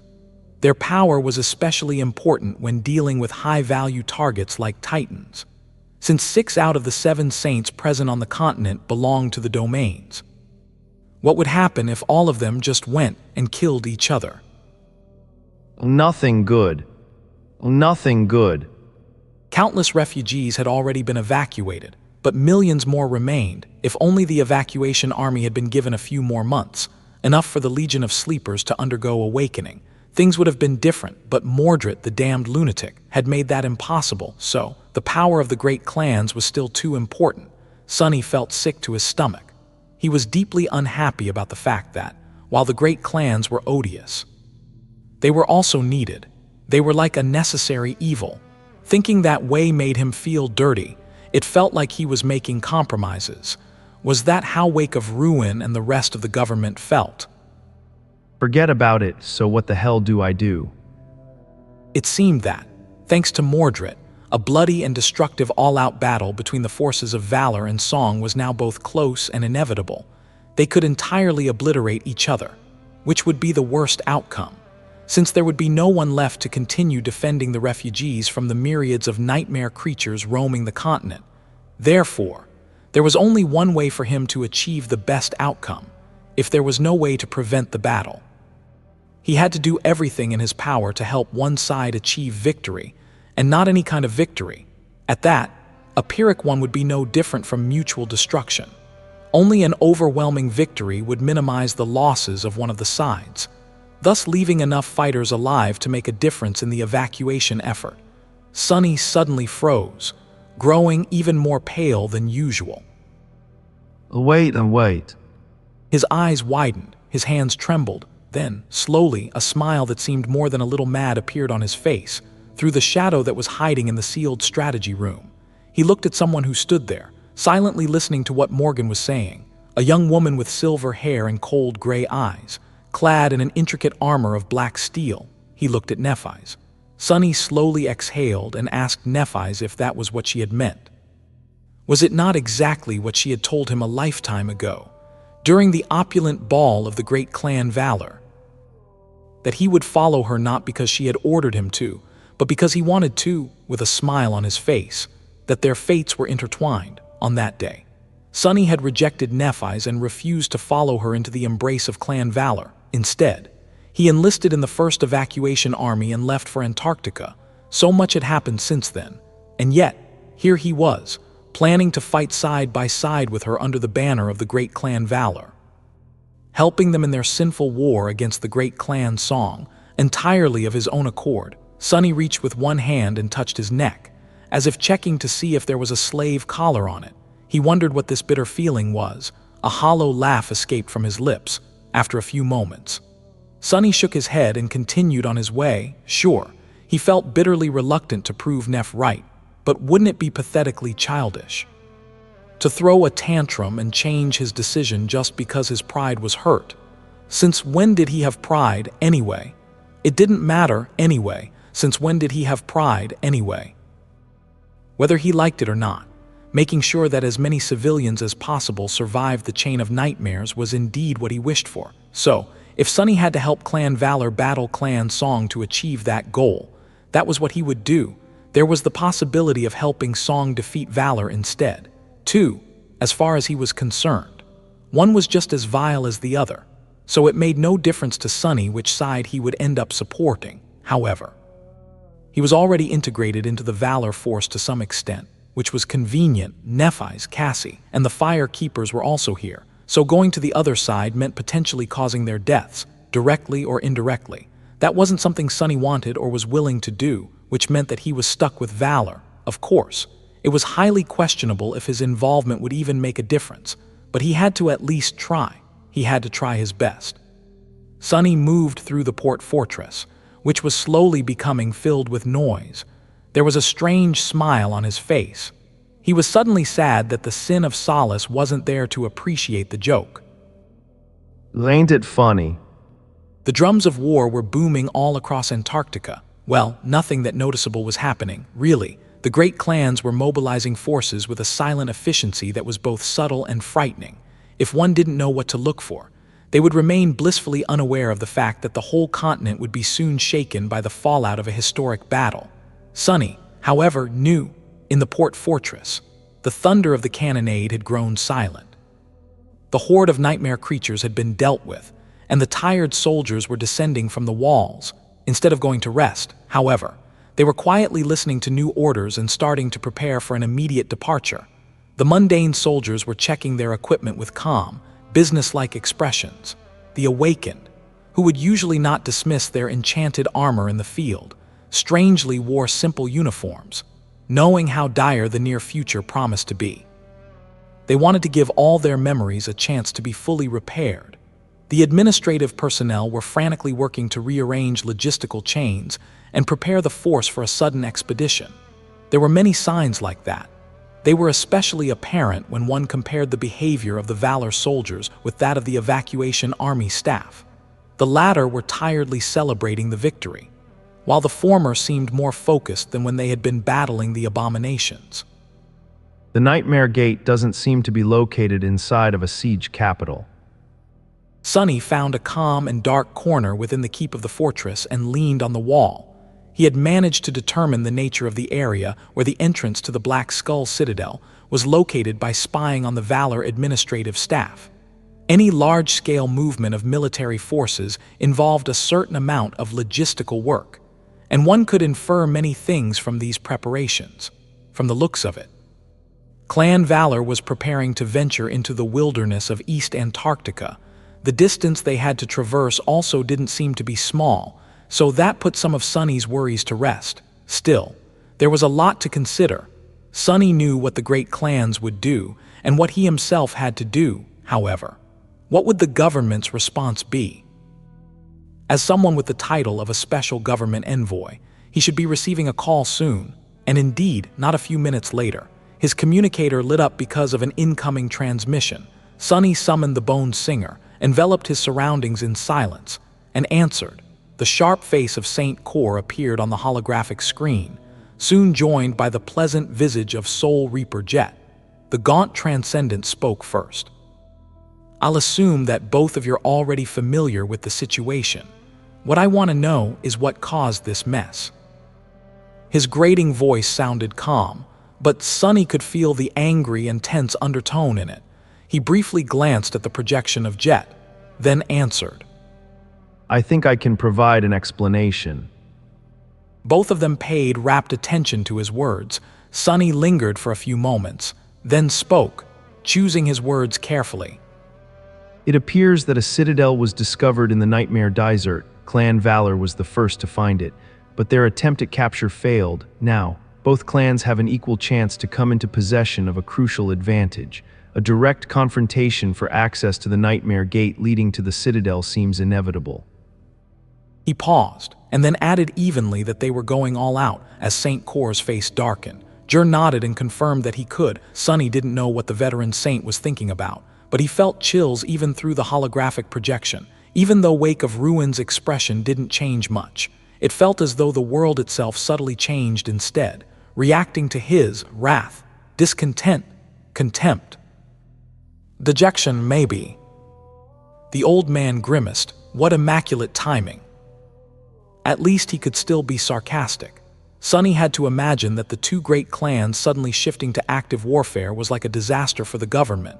St. Cor would have to completely rearrange the disposition of the evacuation army and come up with a new strategy. Even then, it might not be enough. Then again, Army Command had to have been prepared for something like this, even if it was the worst-case scenario for them. They were no fools, after a long pause.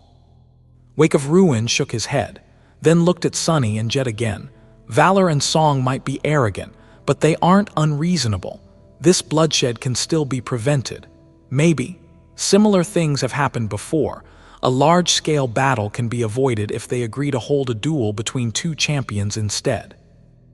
Sonny couldn't help but raise an eyebrow. He didn't doubt the wisdom and experience of the seasoned Transcendent, but he also didn't believe that the great clans would step down, especially not because of something as quaint as an honored duel. They were like sharks that smelled blood in the water. Those from Valor were, at least. They had been holding back their bloodlust for too long. Already, still. Was there really a chance that a strange duel between two powerful warriors could replace a wasteful battle? It seemed improbable, but then again, legacies were often weird about such things. St. Cor let out a heavy sigh, and then added, "The problem this time is that both sides seem to be certain that they will win if the battle actually happens, so they have no reason to seek an alternative. Additionally, they have been acting slightly erratic. As of late, it's hard to say what will actually happen." Seemingly coming to a decision, the gaunt Transcended nodded and threw a piercing gaze at Sonny and Jet. "The two of you'll remain with the emissaries and follow them to that Nightmare Gate. Gather as much information as you can. While you're at it, I will arrive personally and try to mediate an acceptable resolution." Jet remained silent for a moment, then replied that she understood. However, Sonny wasn't as agreeable. His irreverent question, or maybe the fact that he even dared to ask a question, seemed to surprise the old saint. Wake of Ruin stared at him darkly. "What if you can't?" After a brief pause, he said simply, "Then we withdraw and try to salvage the aftermath." With that, he terminated the call. The gaunt face of the government saint disappeared, leaving Sonny and Jet alone. Soul Reaper looked at him and smiled.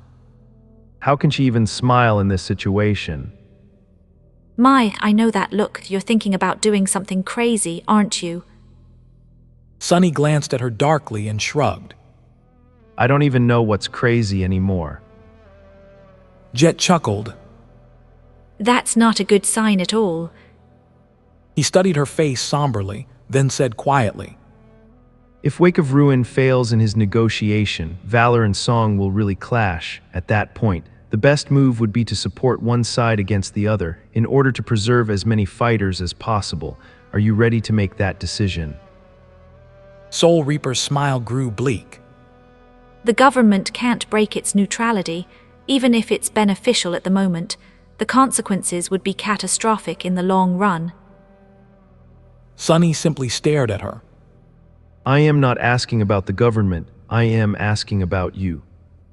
There were times when people couldn't escape making tough choices.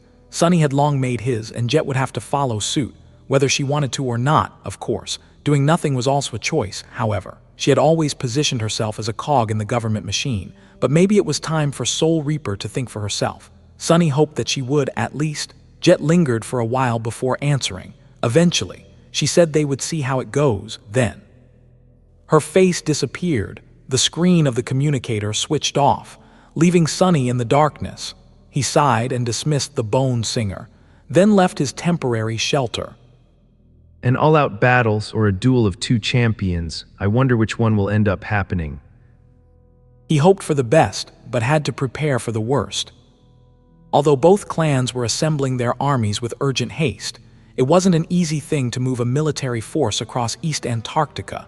The wilderness was infested with countless abominations, and nightmare gates were everywhere, making every route slow and dangerous.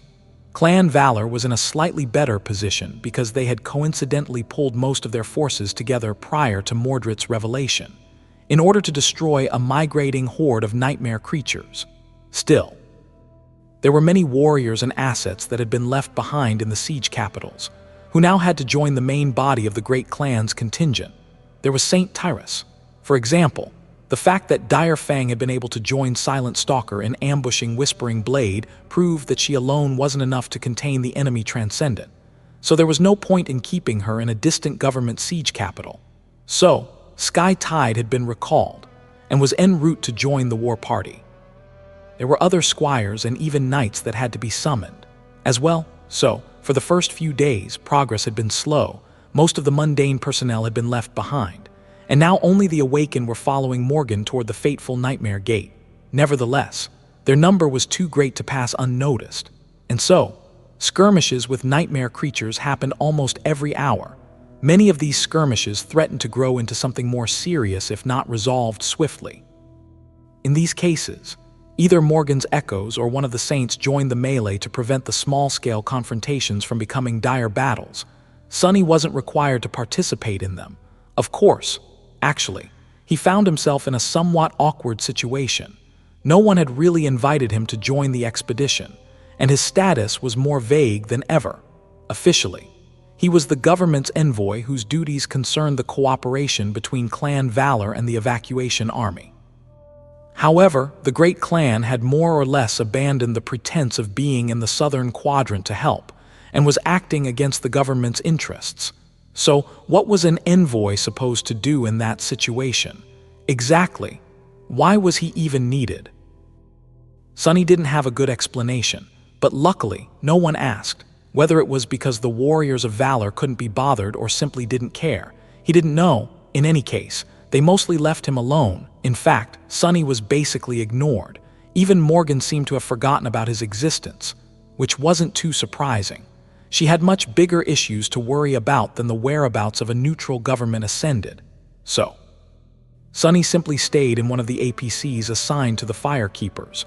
The Firekeepers themselves were gone, though most of them had already entered the seeds, so he had the vehicle all to himself. Nephi's and Cassie would appear from time to catch a few hours of sleep. But other than that, he remained alone. That gave him a lot of time to think.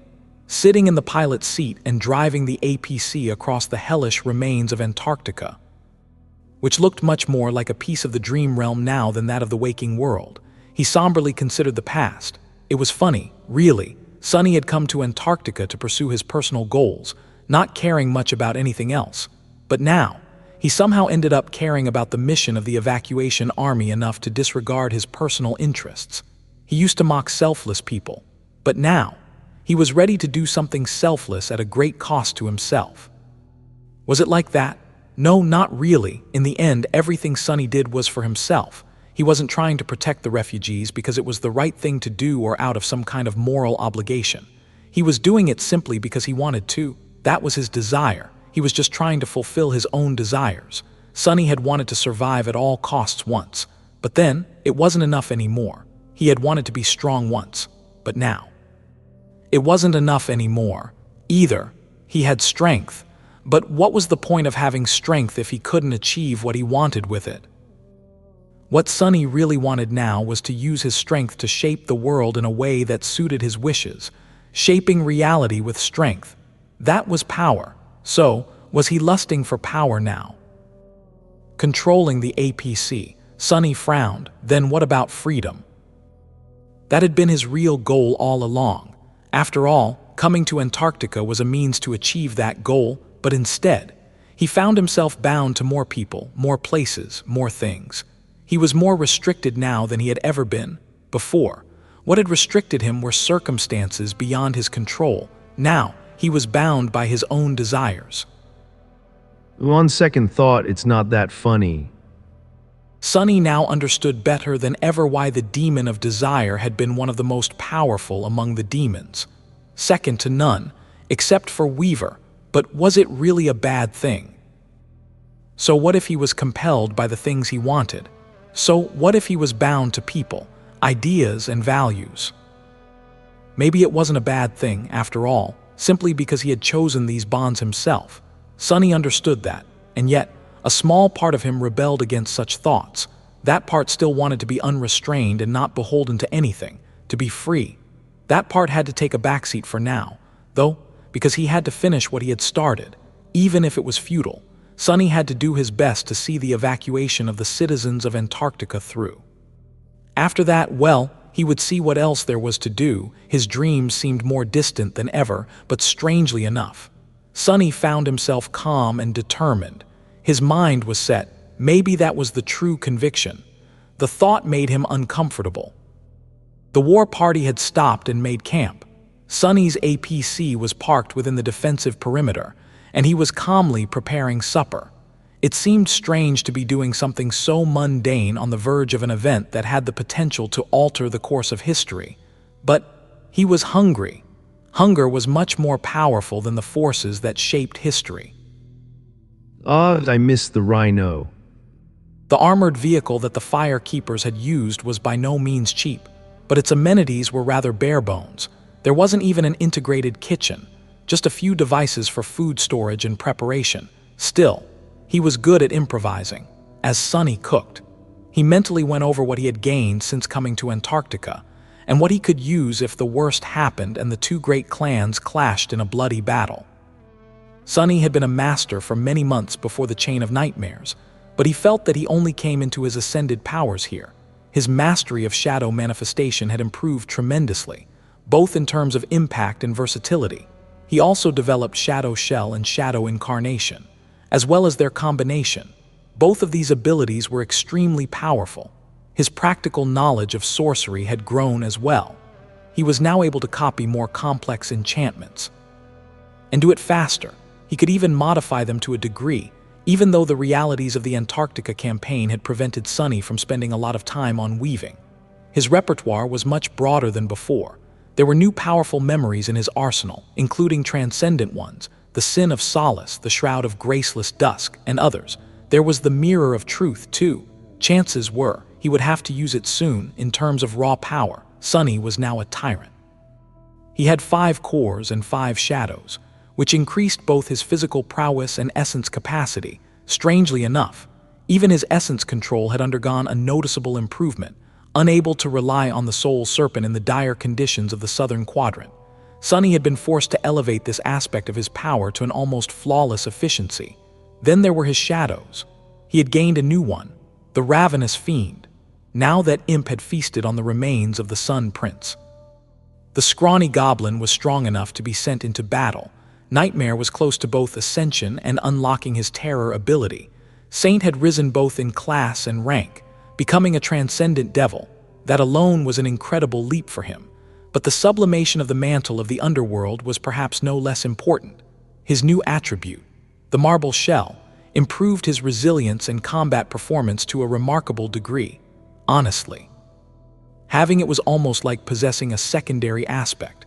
Considering all that, it was hard to deny that the present Sunny was incomparably more powerful than his past self from before Antarctica. The comparison wasn't even funny. That past Sunny was nothing more than a feeble brat.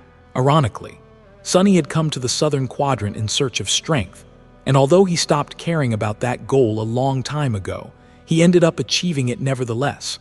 Despite it all, though, he felt that there were much more valuable things he had gained here. Things that went far beyond shadows, memories, and attributes.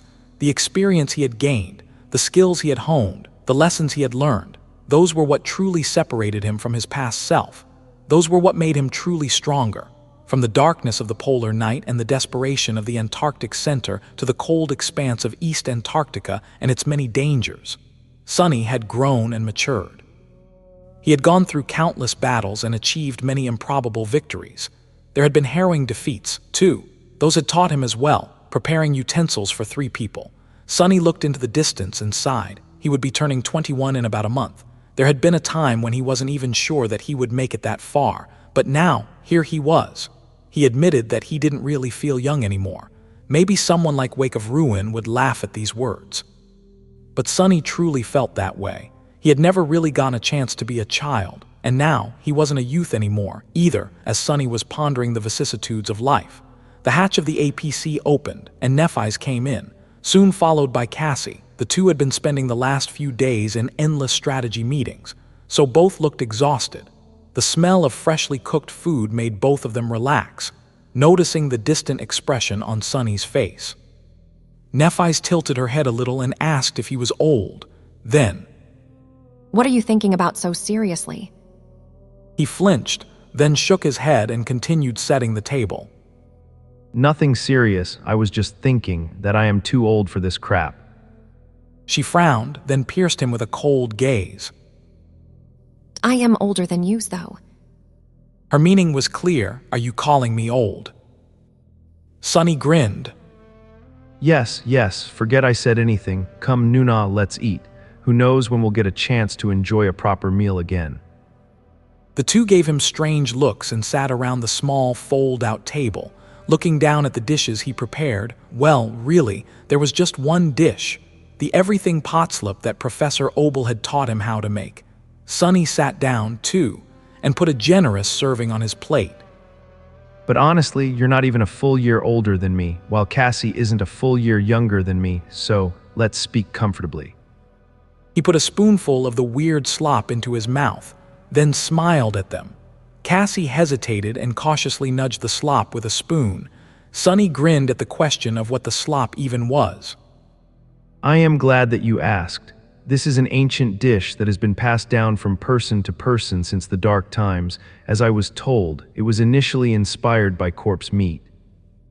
They ate in comfortable silence. Sonny knew that both Nephi's and Cassie were tired and only had a little time to rest before Morgan would need them again, so he didn't waste that time with idle conversations. It wasn't like he had a lot to say. Anyway, still, there was one question that he had to ask, pushing the plate away. Sonny glanced at Nephi's and lingered for a moment. I was told that there might be some kind of duel instead of a battle. Do you think it's possible? She didn't hurry with an answer. Neph cradled a cup of tea in her hands as she stared into the amber liquid. Eventually, she said, "I don't know, it's a kind of tradition. The legacy clans wouldn't have survived if they resolved every conflict by spilling rivers of blood. There are actually not that many of us. After all, however, neither Valor nor Song are acting the way they used to, so it's hard to tell." Sonny remained silent for a few moments, thinking about who the champions were going to be if the duel really happened. Would the great clans send saints to fight each other, or masters? Would Morgan and Mordret cross swords and spill each other's blood? Or would Morgan send Nephi's to fight in her stead? He just didn't know, shifting slightly. Sonny looked at Neph and asked, What if the battle actually happens? Do you think that Valor can win? Up until now, it seemed like Clan Song was confidently pulling ahead. However, he doubted that their enemy would be easily defeated. This time, Nephi's didn't hesitate at all and answered yes. He studied her motionless face with curiosity. Where did that confidence come from? Sonny asked why. Sonny expected Neph to say something in her usual style, like, because I am with them, or because that's my will, however. She simply shook her head and said in a slightly subdued tone that it was because they were of war. He blinked. Indeed, she was right. Clan Valor was the clan that had inherited the lineage of war god, the deity of warfare, life, progress, technology, craft, and intellect, as well as the patron goddess of humanity. It wasn't a coincidence that they were exalted fighters, masters of forging memories, and the most influential clan among both the awakened and mundane humans. They would also be the paragons of warfare. It didn't matter if Clan Song had managed to achieve slight superiority at the earlier stages of the conflict. All that mattered was who would get the last laugh. And Sonny had no doubt that Morgan had many diabolical schemes stored in that pretty head of hers. However, there was a slight wrinkle in that theory. He leaned back. That's true, but you forget one thing. Mordret is also a descendant of war. He shared the same blood, and he's with Song. Nephise frowned. It seemed that she indeed hadn't put too much weight into Mordret's presence in Antarctica. Really, she couldn't be blamed, although Sunny and Cassie had told her about their experiences in the Night Temple and the Kingdom of Hope. She hadn't lived through those trials herself. She hadn't experienced the suffocating horror of being locked in a citadel with that monster, watching as the number of his victims grew while the number of survivors dwindled. Eventually. Nephise shrugged. It didn't really matter, did it? Sunny stared at her with a dark expression. I think it does, and why wouldn't it? Neph sighed. What do I care if Valor wins or loses? I just need to survive. If they win and I help them, my status within the clan will grow. If they lose and I survive, it'll grow even more, simply because there will be fewer powerful warriors for the clan to lean on. In their absence, my importance will grow. Either way, many members of both Valor and Song will die. As she spoke the last words, white sparks ignited in her eyes. Suddenly, the interior of the APC seemed to be filled with incinerating heat. Nephise had been acting strangely placid for a long time, so Sunny almost forgot how frightening her murderous obsession was. He looked at her, surprised by that cold logic. Well, she was right in a way, but Sunny told her that it mattered to him, though Nephise blinked a couple of times, startled. Then looked at him in confusion. Sunny frowned. Why? Because these people that are going to die are supposed to be protecting the refugees from the hordes of nightmare creatures. Who's going to do that if the bastards all kill each other? Neph seemed as if she didn't know what to say. She remained silent for a long time, then sighed. I wouldn't put my faith in the great clans. Doing so will only lead to ruin. Sunny chuckled, thinking how funny that sounded coming from her, shaking his head. He then looked at Cassie, who had been silent until now. What about you? What do you think? Any helpful visions of the future? Cassie smiled weakly and admitted that there were no helpful visions. She touched her hair, and then suddenly said, But I think that you should check on Rain. Sunny flinched, his eyes widened. Why have you seen something? Cassie tilted her head, then paled slightly and looked away in embarrassment. I am sorry, I worded that poorly, I think. No, I haven't seen anything. It's just that we are going to venture deep into the wilderness. And who knows what will happen next? Chances are we're not going to have access to the network for a while. So, you mentioned that you're exchanging messages, and she might get worried. Sunny stared at the blind girl for a few moments, flabbergasted. Standing up, he picked up the plates and walked away to clean them. Think before you speak next time, all right. You almost gave me a heart attack, damn it, and go to sleep, you two. Nephise and Cassie climbed into the sleeping niches while he washed the dishes. Once that was done, Sunny threw an irritated look at the niche where the blind girl was sleeping and grimaced. She's right, though I might not be able to send a message to Rain for a while. Settling in the pilot's chair, he took out his communicator and checked his messages. To his relief, Rain was perfectly fine. She was going to school, training, and showing zero symptoms of being infected by the nightmare spell. Soul Serpent was with her as well, so Sunny allowed himself to calm down. He stared at the screen of the communicator for a while, then sighed and started typing. Yeah, I'm doing well, naturally. Remember that promotion I wrote about?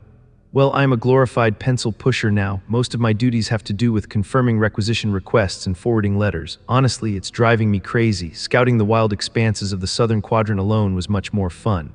Anyway, I've been thinking about this and that recently, like what I want to do with my life and how I'm not that young anymore. Stupid stuff like that, so this is what I was thinking about. As he typed the long message, the cold sun slowly moved across the sky outside the APC, never falling behind the horizon. The day never seemed to end, but time was flowing by. Soon, the forces of two great clans were going to meet in the wilderness of East Antarctica. The outcome of their ill-fated clash could very well decide the fate of the dying continent. Sunny climbed to the roof of the APC and looked at the ravaged plain of East Antarctica, which stretched in all directions as far as the eye could see. He could have sent his shadows instead, but on a day like today, Sunny wanted to see it all with his own eyes. The ground was gray, and the stormy sky was gray, too. The ribbons of shallow brooks and the distant lakes were dark, resembling lead. The world seemed to have grown deathly silent. Like a predator preparing to lunge at its prey, the air was brimming with suffocating tension. In front of him, at some distance, an abandoned outpost could be seen, tilted and with its alloy walls ripped open. There was an ugly black rift of a nightmare gate shimmering with darkness in front of the desolate fortress, and near it, indifferent to the maddening whispers of the call, a small figure could be seen, sitting on the ground. It was hard to tell anything about the figure from that distance, except for the fact that it was a human. Surrounding the outpost from 3 directions, 3 armies were preparing to advance: the great Clan Valor, the great Clan Song, and the hastily assembled government force that was supposed to mediate a compromise. Through effort and a bit of luck, or misfortune, depending on how one looked at it, all of them had reached the Nightmare Gate on the same day. Then again. Maybe it was part of some insane calculation. The gate was situated at the very border between the territories of the 2 clans, and at that point, Sunny wouldn't be surprised by anything. He was still with the war party of Clan Valor. The awakened warriors had already disembarked from the transports, and were now silently assembling into a battle formation. Those that would be fighting on foot were positioned at the center, and those that rode echo mounts were assembled at the flanks. 5 people stood in front of the loose phalanx: Morgan, Maddock, Nephis, St. Tyrus, and the Summer Knight. Opposite them was a much larger force. Sunny couldn't really see, but he knew that Beastmaster, Silent Stalker, Dire Fang, and Sation were leading it. Behind them were the awakened warriors of Song, and surrounding the awakened was a sea of enthralled nightmare creatures. Countless thralls were standing motionlessly, as if frozen in place. It was eerie and deeply disturbing to see the abominable monsters acting so subdued and obedient. The government force was by far the smallest of the 3, numbering just 100 awakened or so, even though they were too far away to make out details. Sunny felt an overpowering sense of unease radiating from their small formation. Well, they were right to feel scared. Not only could the plain soon become a battlefield, but the abandoned outpost and the Nightmare Gate in front of it were deep within the hunting grounds of a corrupted titan. The creature was nowhere in sight, for now, but there was no guarantee that it wouldn't arrive soon. Attracted by the smell of human souls and spilled blood, Sunny was full of hatred toward the great clans. His contempt was justly earned, too. He had personally killed many members of Song and Valor, be it through sabotage or with his own hands, and yet he wasn't happy to see them preparing to slaughter each other. He wasn't sad. Either just and resigned. What a disaster. In any case, there was no place for useless emotions right now. Sunny had to steel himself and prepare to do what was needed. Neither army seemed to be moving. The wind was picking up, and the lonely figure in front of the Nightmare Gate remained motionless, as if inviting them to approach. After a while, several people separated from the formation of the government, awakened and walked forward. As if it were a signal, Morgan took a step forward. The rest of the Valor leaders followed her, and after hesitating for a bit, Sunny jumped down from the APC and hurried to join them. As he left the formation, he glanced at Cassie, who had stayed back and was flanked by 2 Knights of Valor. The blind girl seemed calm, but he could see her hands trembling slightly, leaving her behind. Sunny caught up with Morgan and the rest.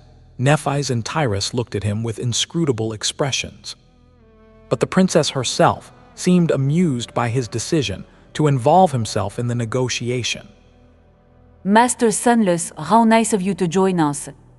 He glanced at her darkly and shrugged. Well, my boss is over there. What else am I supposed to do?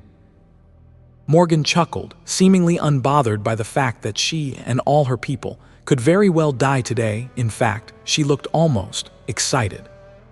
Indeed, and what does a government agent like yourself think about the situation? Sunny frowned. First of all, I'm not a government agent. I just volunteered my services to the evacuation army for the duration of the Antarctica campaign. Secondly, I think that all of you've lost your minds. Sunny had a lot of thoughts about what was happening, but it all boiled down to the fact that he still didn't clearly understand the motives of the great clans. From his point of view, this whole despicable war was pure lunacy, which meant a lot coming from him, even if Sunny considered the desire of the sovereigns to expand their domains. Many things still didn't make any sense. the timing of the conflict, the wasteful strategies, the excessive urgency of their actions. Neither Valor nor Song were behaving normally. They weren't fools, so there had to be something wrong with their heads, surely. Morgan smiled. Lost our minds? I see. I guess it would indeed look like that from the sidelines. Her smile disappeared, replaced by cold ruthlessness. However, I can assure you, it's the world that has gone mad, not us. After that strange remark, there was no more time to talk. The nightmare gate drew nearer, and finally, Sunny could see who was waiting calmly in its shadow. It was a slender young man clad in a suit of dark armor with pale skin and raven black hair. His face was sharp and thin, not exactly handsome, but at the same time charming and strangely beautiful. His most striking feature, though, were his eyes, which didn't seem to possess a color of their own, and instead reflected the world back on itself like two pools of liquid silver. Mordret had been crouching on the ground, his expression calm and reserved. Noticing the approaching emissaries, he slowly rose and looked at them with cold intensity. Sunny expected a familiar grin to appear on the lips of the Prince of Nothing, but instead, Mordret remained strangely impassive. Then, finally, a corner of his mouth bent upward in a dark, joyless smile as he said that they had finally arrived. You've finally arrived. Three groups of people stared at Mordret with different expressions. First were the emissaries of Valor. Morgan and Maddock kept their emotions in check. While Sky Tide and Summer Night seemed grim, Nephise was her usual indifferent self. But there was a hint of curiosity hidden in the depths of her calm gray eyes. The emissaries of Song were less reserved. Beastmaster was looking at Mordret with barely contained anger, as were Dire Fang and Silent Stalker. The first was just as he had been, somber and savage-looking, while the latter was an unassuming and elegant woman in black leather armor. Her beautiful face was inexpressive, but there was deep contempt in her strange feline eyes. Sation was the calmest of them. She wasn't even looking at Mordret, instead studying the faces of the champions of Valor. Jet was standing behind her quietly. Lastly, there were the representatives of the government. Sunny shifted uncomfortably. What the hell are they doing here? St. Cor was, of course, leading the small delegation, but there were two familiar figures behind him. Kai and Effie had somehow ended up as the escorts of the government Transcendent, and were now looking at the Prince of Nothing darkly. They had never met Mordret, but the echoes of his actions had impacted them, both before the second nightmare and within it. There were a couple more government masters with Wake of Ruins, as well, but Sunny didn't know them. Why did he have to bring those two here? Sunny frowned, then silently separated from the Valor emissaries and went to stand behind St. Cor. Shoulder to shoulder with Kai, Jet did the same, taking a place beside Effie. In the silence that followed, Mordret's words hung in the cold air. The Prince of Nothing lingered for a few moments, and then looked at Morgan with those strange, mirror-like eyes. Sister. Sunny had long noticed that Morgan never used the word brother when speaking about Mordret. In fact, when the reflection addressed her as sister, she seemed to have been enraged. He expected a similar reaction this time, too, but instead, Morgan smiled coldly. I have to say, I'm impressed. I never imagined that you would dare to face me with your actual body. I've always regretted that I wasn't there to cut it the last time. Mordret looked down at himself, then raised his head and stared at his younger sister. This thing, yes, it's a bit reckless of me to use it, isn't it? But then again, it's not every day that I get to meet my family. I thought that if I was going to kill you, I should do it with my own two hands. Sunny tilted his head a little, suddenly distracted. Come to think of it, how did Mordret's own body end up here? His original one had been destroyed by Clan Valor, but the spell had to have created a new one for him after the second nightmare. Nevertheless, it would have been incredibly hard for the Prince of Nothing to arrive in Antarctica unnoticed while wearing his own face.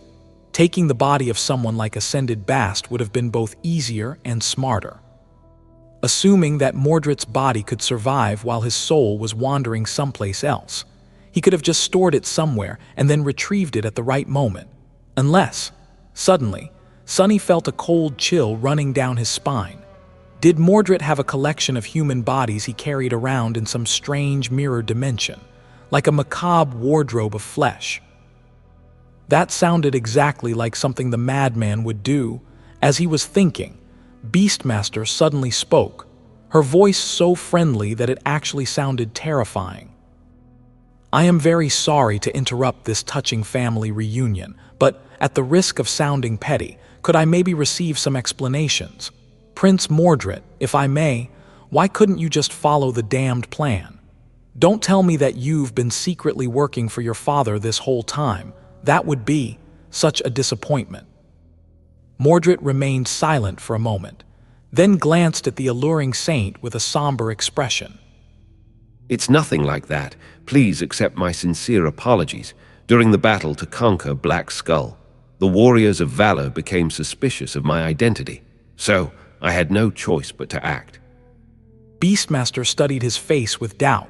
It seemed that she wasn't convinced by that rather logical explanation. However, it wasn't like anyone could disprove Mordret's words, and, in fact, he had no reasonable motive to lie or sabotage their plans. Doing so would have been madness, Mordret sighed. "I understand why you might be angry and distrustful, my lady, but please believe me, my intention is and always has been to help your mother achieve victory over Clan Valor. My family has to pay for what they've done to me. There's no one who wants to see them fall more than me. I would have followed the plan if there was the smallest chance of success. But now, well, all I could do is offer you my blade."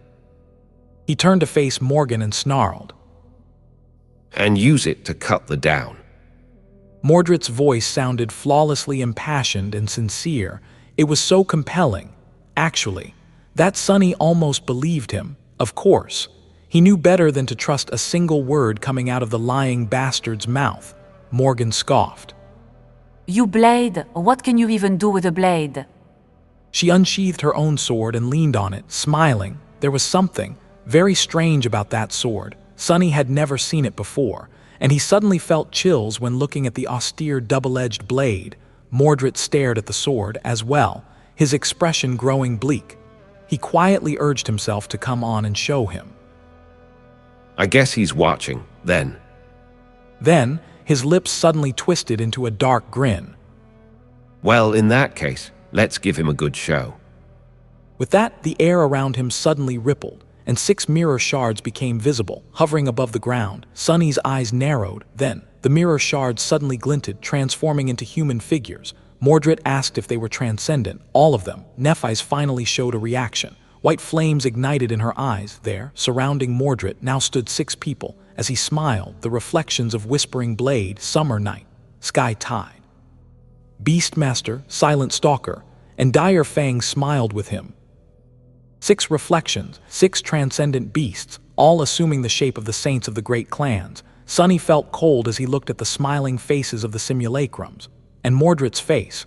The rest of the emissaries seemed just as shaken as he was, even if some managed to hide their emotions better than others. The representatives of Valor were, understandably, grim. Even Morgan's composure cracked for a split second, revealing a hint of weakness. Saint Cor's pale face grew even more ashen, but even the Saints of Song appeared startled by Mordret's unexpected show of power. It seemed that they didn't know the extent of his abilities as well as they had thought they did for a few long moments. There was nothing but chilling silence. Then, Morgan spat, her voice full of contempt. Am I supposed to be impressed? Oh, what a neat trick, bravo. Mordret's smile only widened. It was at that moment that Wake of Ruin finally took a step forward and spoke. Enough, what madness is this? The emissaries of the 2 clans looked at him with unfriendly expressions. Mordret did too, and the 6 reflections turned their heads in perfect synchronicity. The sight of them acting that way was deeply disturbing, especially since the mirror creatures wore familiar, smiling faces. Wake of Ruin scowled, and the subtle scent of slaughter that always followed him intensified. I won't pretend to have authority over your actions, awakened of song and valor, but I am your elder. No matter what benefits you hope to receive from this battle, I know that your losses will be much greater. You know it too. This world of ours has withstood 5 decades of the nightmare spell, and your families rose from that chaos. The reason they have endured while countless others were destroyed isn't strength. There were others who possessed strength, but foresight and restraint. So, lower your swords. His grating voice echoes above the plain, making the mighty saints of the great clans listen. Even Madoc, the oldest and most powerful among them, seemed to have some respect for Saint Cor, who came from the first generation. Still, Whispering Blade wasn't someone who lowered his head. This conflict won't be decided with words. Wake of ruin, too much is at stake.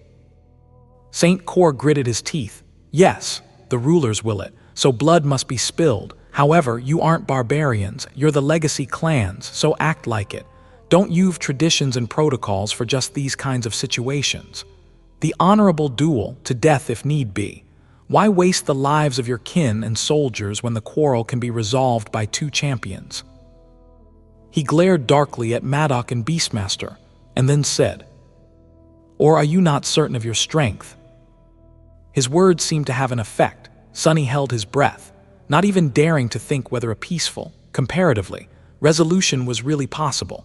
One person dying was infinitely better than numerous awakened warriors slaughtering each other. So many problems would go away if the damned great clans agreed with the proposal of Saint Cor. He was old and wise. After all, he had seen and survived more than any of them. He must have seen a fair share of such duels, as well. If only Morgan and Beastmaster were able to swallow their pride and agree to a compromise.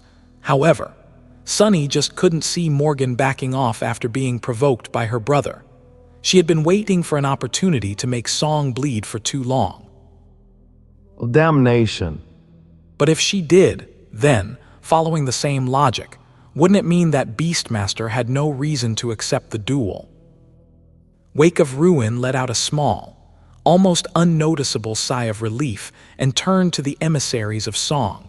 Morgan of Valor has agreed to be the champion in the honorable duel. Who will your champion be, daughters of Song? Curse it all. Beastmaster remained silent for a few long moments, looking at Morgan with a soft smile. She seemed to be contemplating something. Then, she answered simply, "No." That short word sounded like the horn of the apocalypse to Sonny. Wake of Ruin froze. And what do you? Beastmaster took a step forward, the same soft smile illuminating her stunningly beautiful face. "I said no. There will be no duel, there will be no compromise.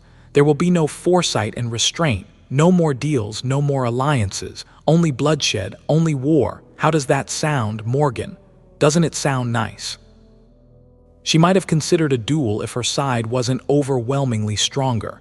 But with the 6 Transcendent Reflections Mordret had somehow nurtured, the scales of power between Valor and Song had become tilted too much in favor of Song. In the end, it was those reflections that made the compromise impossible. Sonny's eyes widened. Well, that bastard. Wake of Ruin hesitated. Don't be unreasonable. However, he was interrupted by Morgan herself. Enough. Her face was pale, but her vermilion eyes burned with sharp, piercing fury. You want war, worms? Good, I like it. I'll show you war. Just like that, and perhaps, just as expected, the last opportunity to avoid disaster slipped away from their grasp. Saint Cor desperately tried to salvage the situation, but it was hopeless. The armies of both clans were fully prepared to annihilate the enemy, and perhaps be annihilated themselves. On that cold November day, their bloodlust couldn't be quenched with words.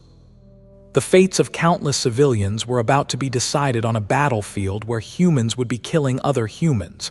Not the nightmare creatures. No, there would be nightmare creatures, too. A sea of abominations would be killing humans on the orders of a saint, somehow. That fact made the whole situation even sadder. The gods and the demons had fought side by side against the unknown, too, but in the end, they slaughtered each other. The battle didn't start immediately. Sonny half expected the emissaries to lunge forward without wasting even a single second, but after exchanging murderous gazes, they simply turned around to return to their soldiers. The cold sky was full of heavy clouds, plunging the world into gray twilight. The leaders of the two armies were leaving to prepare for battle. Mordret stared at the backs of Morgan and Madoc for a few moments, then threw a quick glance at Sonny and smiled. With that, he left with Sation, and his reflections followed, Wake of Ruin was motionless, looking at the ground. Somehow, he looked older than usual. A heavy sigh escaped from the saint's lips. The world is changing too quickly, or is it me who can't keep up anymore? He lingered for a few moments, then looked at the ascendant of the evacuation army with a heavy gaze. Wake of Ruin hesitated, as if wanting to say something, but then simply shook his head. Withdraw. The ascendant shifted, preparing to follow his command, but Sunny didn't. Instead, he grimaced and took a step away, in the direction where the emissaries of Valor were walking. Noticing his movement, Saint Cor frowned. What do you think you're doing, young man? Sunny stopped and looked at him calmly. What am I doing? I am doing my best to make sure that as many people as possible are evacuated safely. That's the mission I signed up for when I joined the first evacuation army. What are you doing? The old saint stared at him incredulously. Then, sparks of dark anger ignited in his eyes. Standing under the wrathful gaze of a saint was nothing short of suffocating. Don't question my determination, Major Sunless. The government has never broken its neutrality. That's the only way to sustain this world. That's how we prevent it from being destroyed and how we save lives. Sunny truly respected Wake of Ruin. No matter how unpleasant the government Transcendent was, he had nothing but admiration for the old man. However, he was fed up with empty words, glaring at Saint Cor without looking away. Sunny gritted his teeth. Tell that to the millions of people who died in Falcon Scott. Tell that to the families of the soldiers who died under my command. Go tell the people who are going to die because we did nothing today that their lives were sacrificed for the sake of your damned neutrality.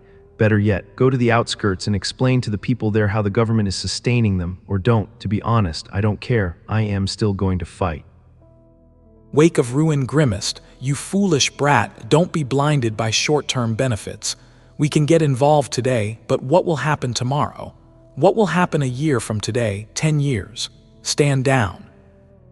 The saint was seriously angry. For a moment, Sunny even felt as if his life was in danger. But then, suddenly, Jet calmly walked away from the government ascended and stood shoulder to shoulder with him. Saint Cor scowled and demanded to know what the Hell Reaper was doing. Jet shook her head. Calm down, old man. Sunny is right. We can't compromise and bide our time anymore. You said it yourself. The world is changing. Old tactics won't work. Going forward, there won't be any easy decisions. Before he could answer, she looked at Sunny and added, And you, watch your tone. The old man is right, too. If the government decides to start openly choosing sides, there won't be a government in a few months. Can you imagine what will happen next? Sunny blinked, while Saint Cor pierced her with a cold look. You say these things, but you're standing by his side. Am I missing something? Jet shrugged and grinned. Well, it would be scandalous if the legendary Wake of Ruin fought under the banner of Clan Valor, but a couple of renegade masters. No one will bat an eye. The government must stay neutral. But that doesn't mean that I've to. I am my own person, after all, or have you forgotten that fact? Her voice was calm and friendly, but the last words sounded cold. It was as if the temperature of the air around them dropped by a couple degrees. Saint Cor shook his head and warned Jet not to do anything stupid, but she simply stared at him silently for a few moments. Unmoved, eventually, Wake of Ruin grimaced and turned away. He didn't say anything more either, but somehow it felt as though their silence conveyed too much meaning. As the old saint walked away, Kai and Effie looked at Sunny with tense expressions. He could understand a lot from their eyes as well. It was as though the three of them were having a silent conversation. But in the end, Sunny just shook his head. He knew what his friends wanted to do. They were willing to join him, not for any poignant reason, but simply because he was their friend. Nephis and Cassie were too. But considering how things went, many people could die today. Someone had to stay alive to pick up the pieces. So he silently sent them away. Maybe it was a bit hypocritical of him to refuse their help after proclaiming that he would do anything in his power to save as many people as possible. But Effie and Kai were people, too.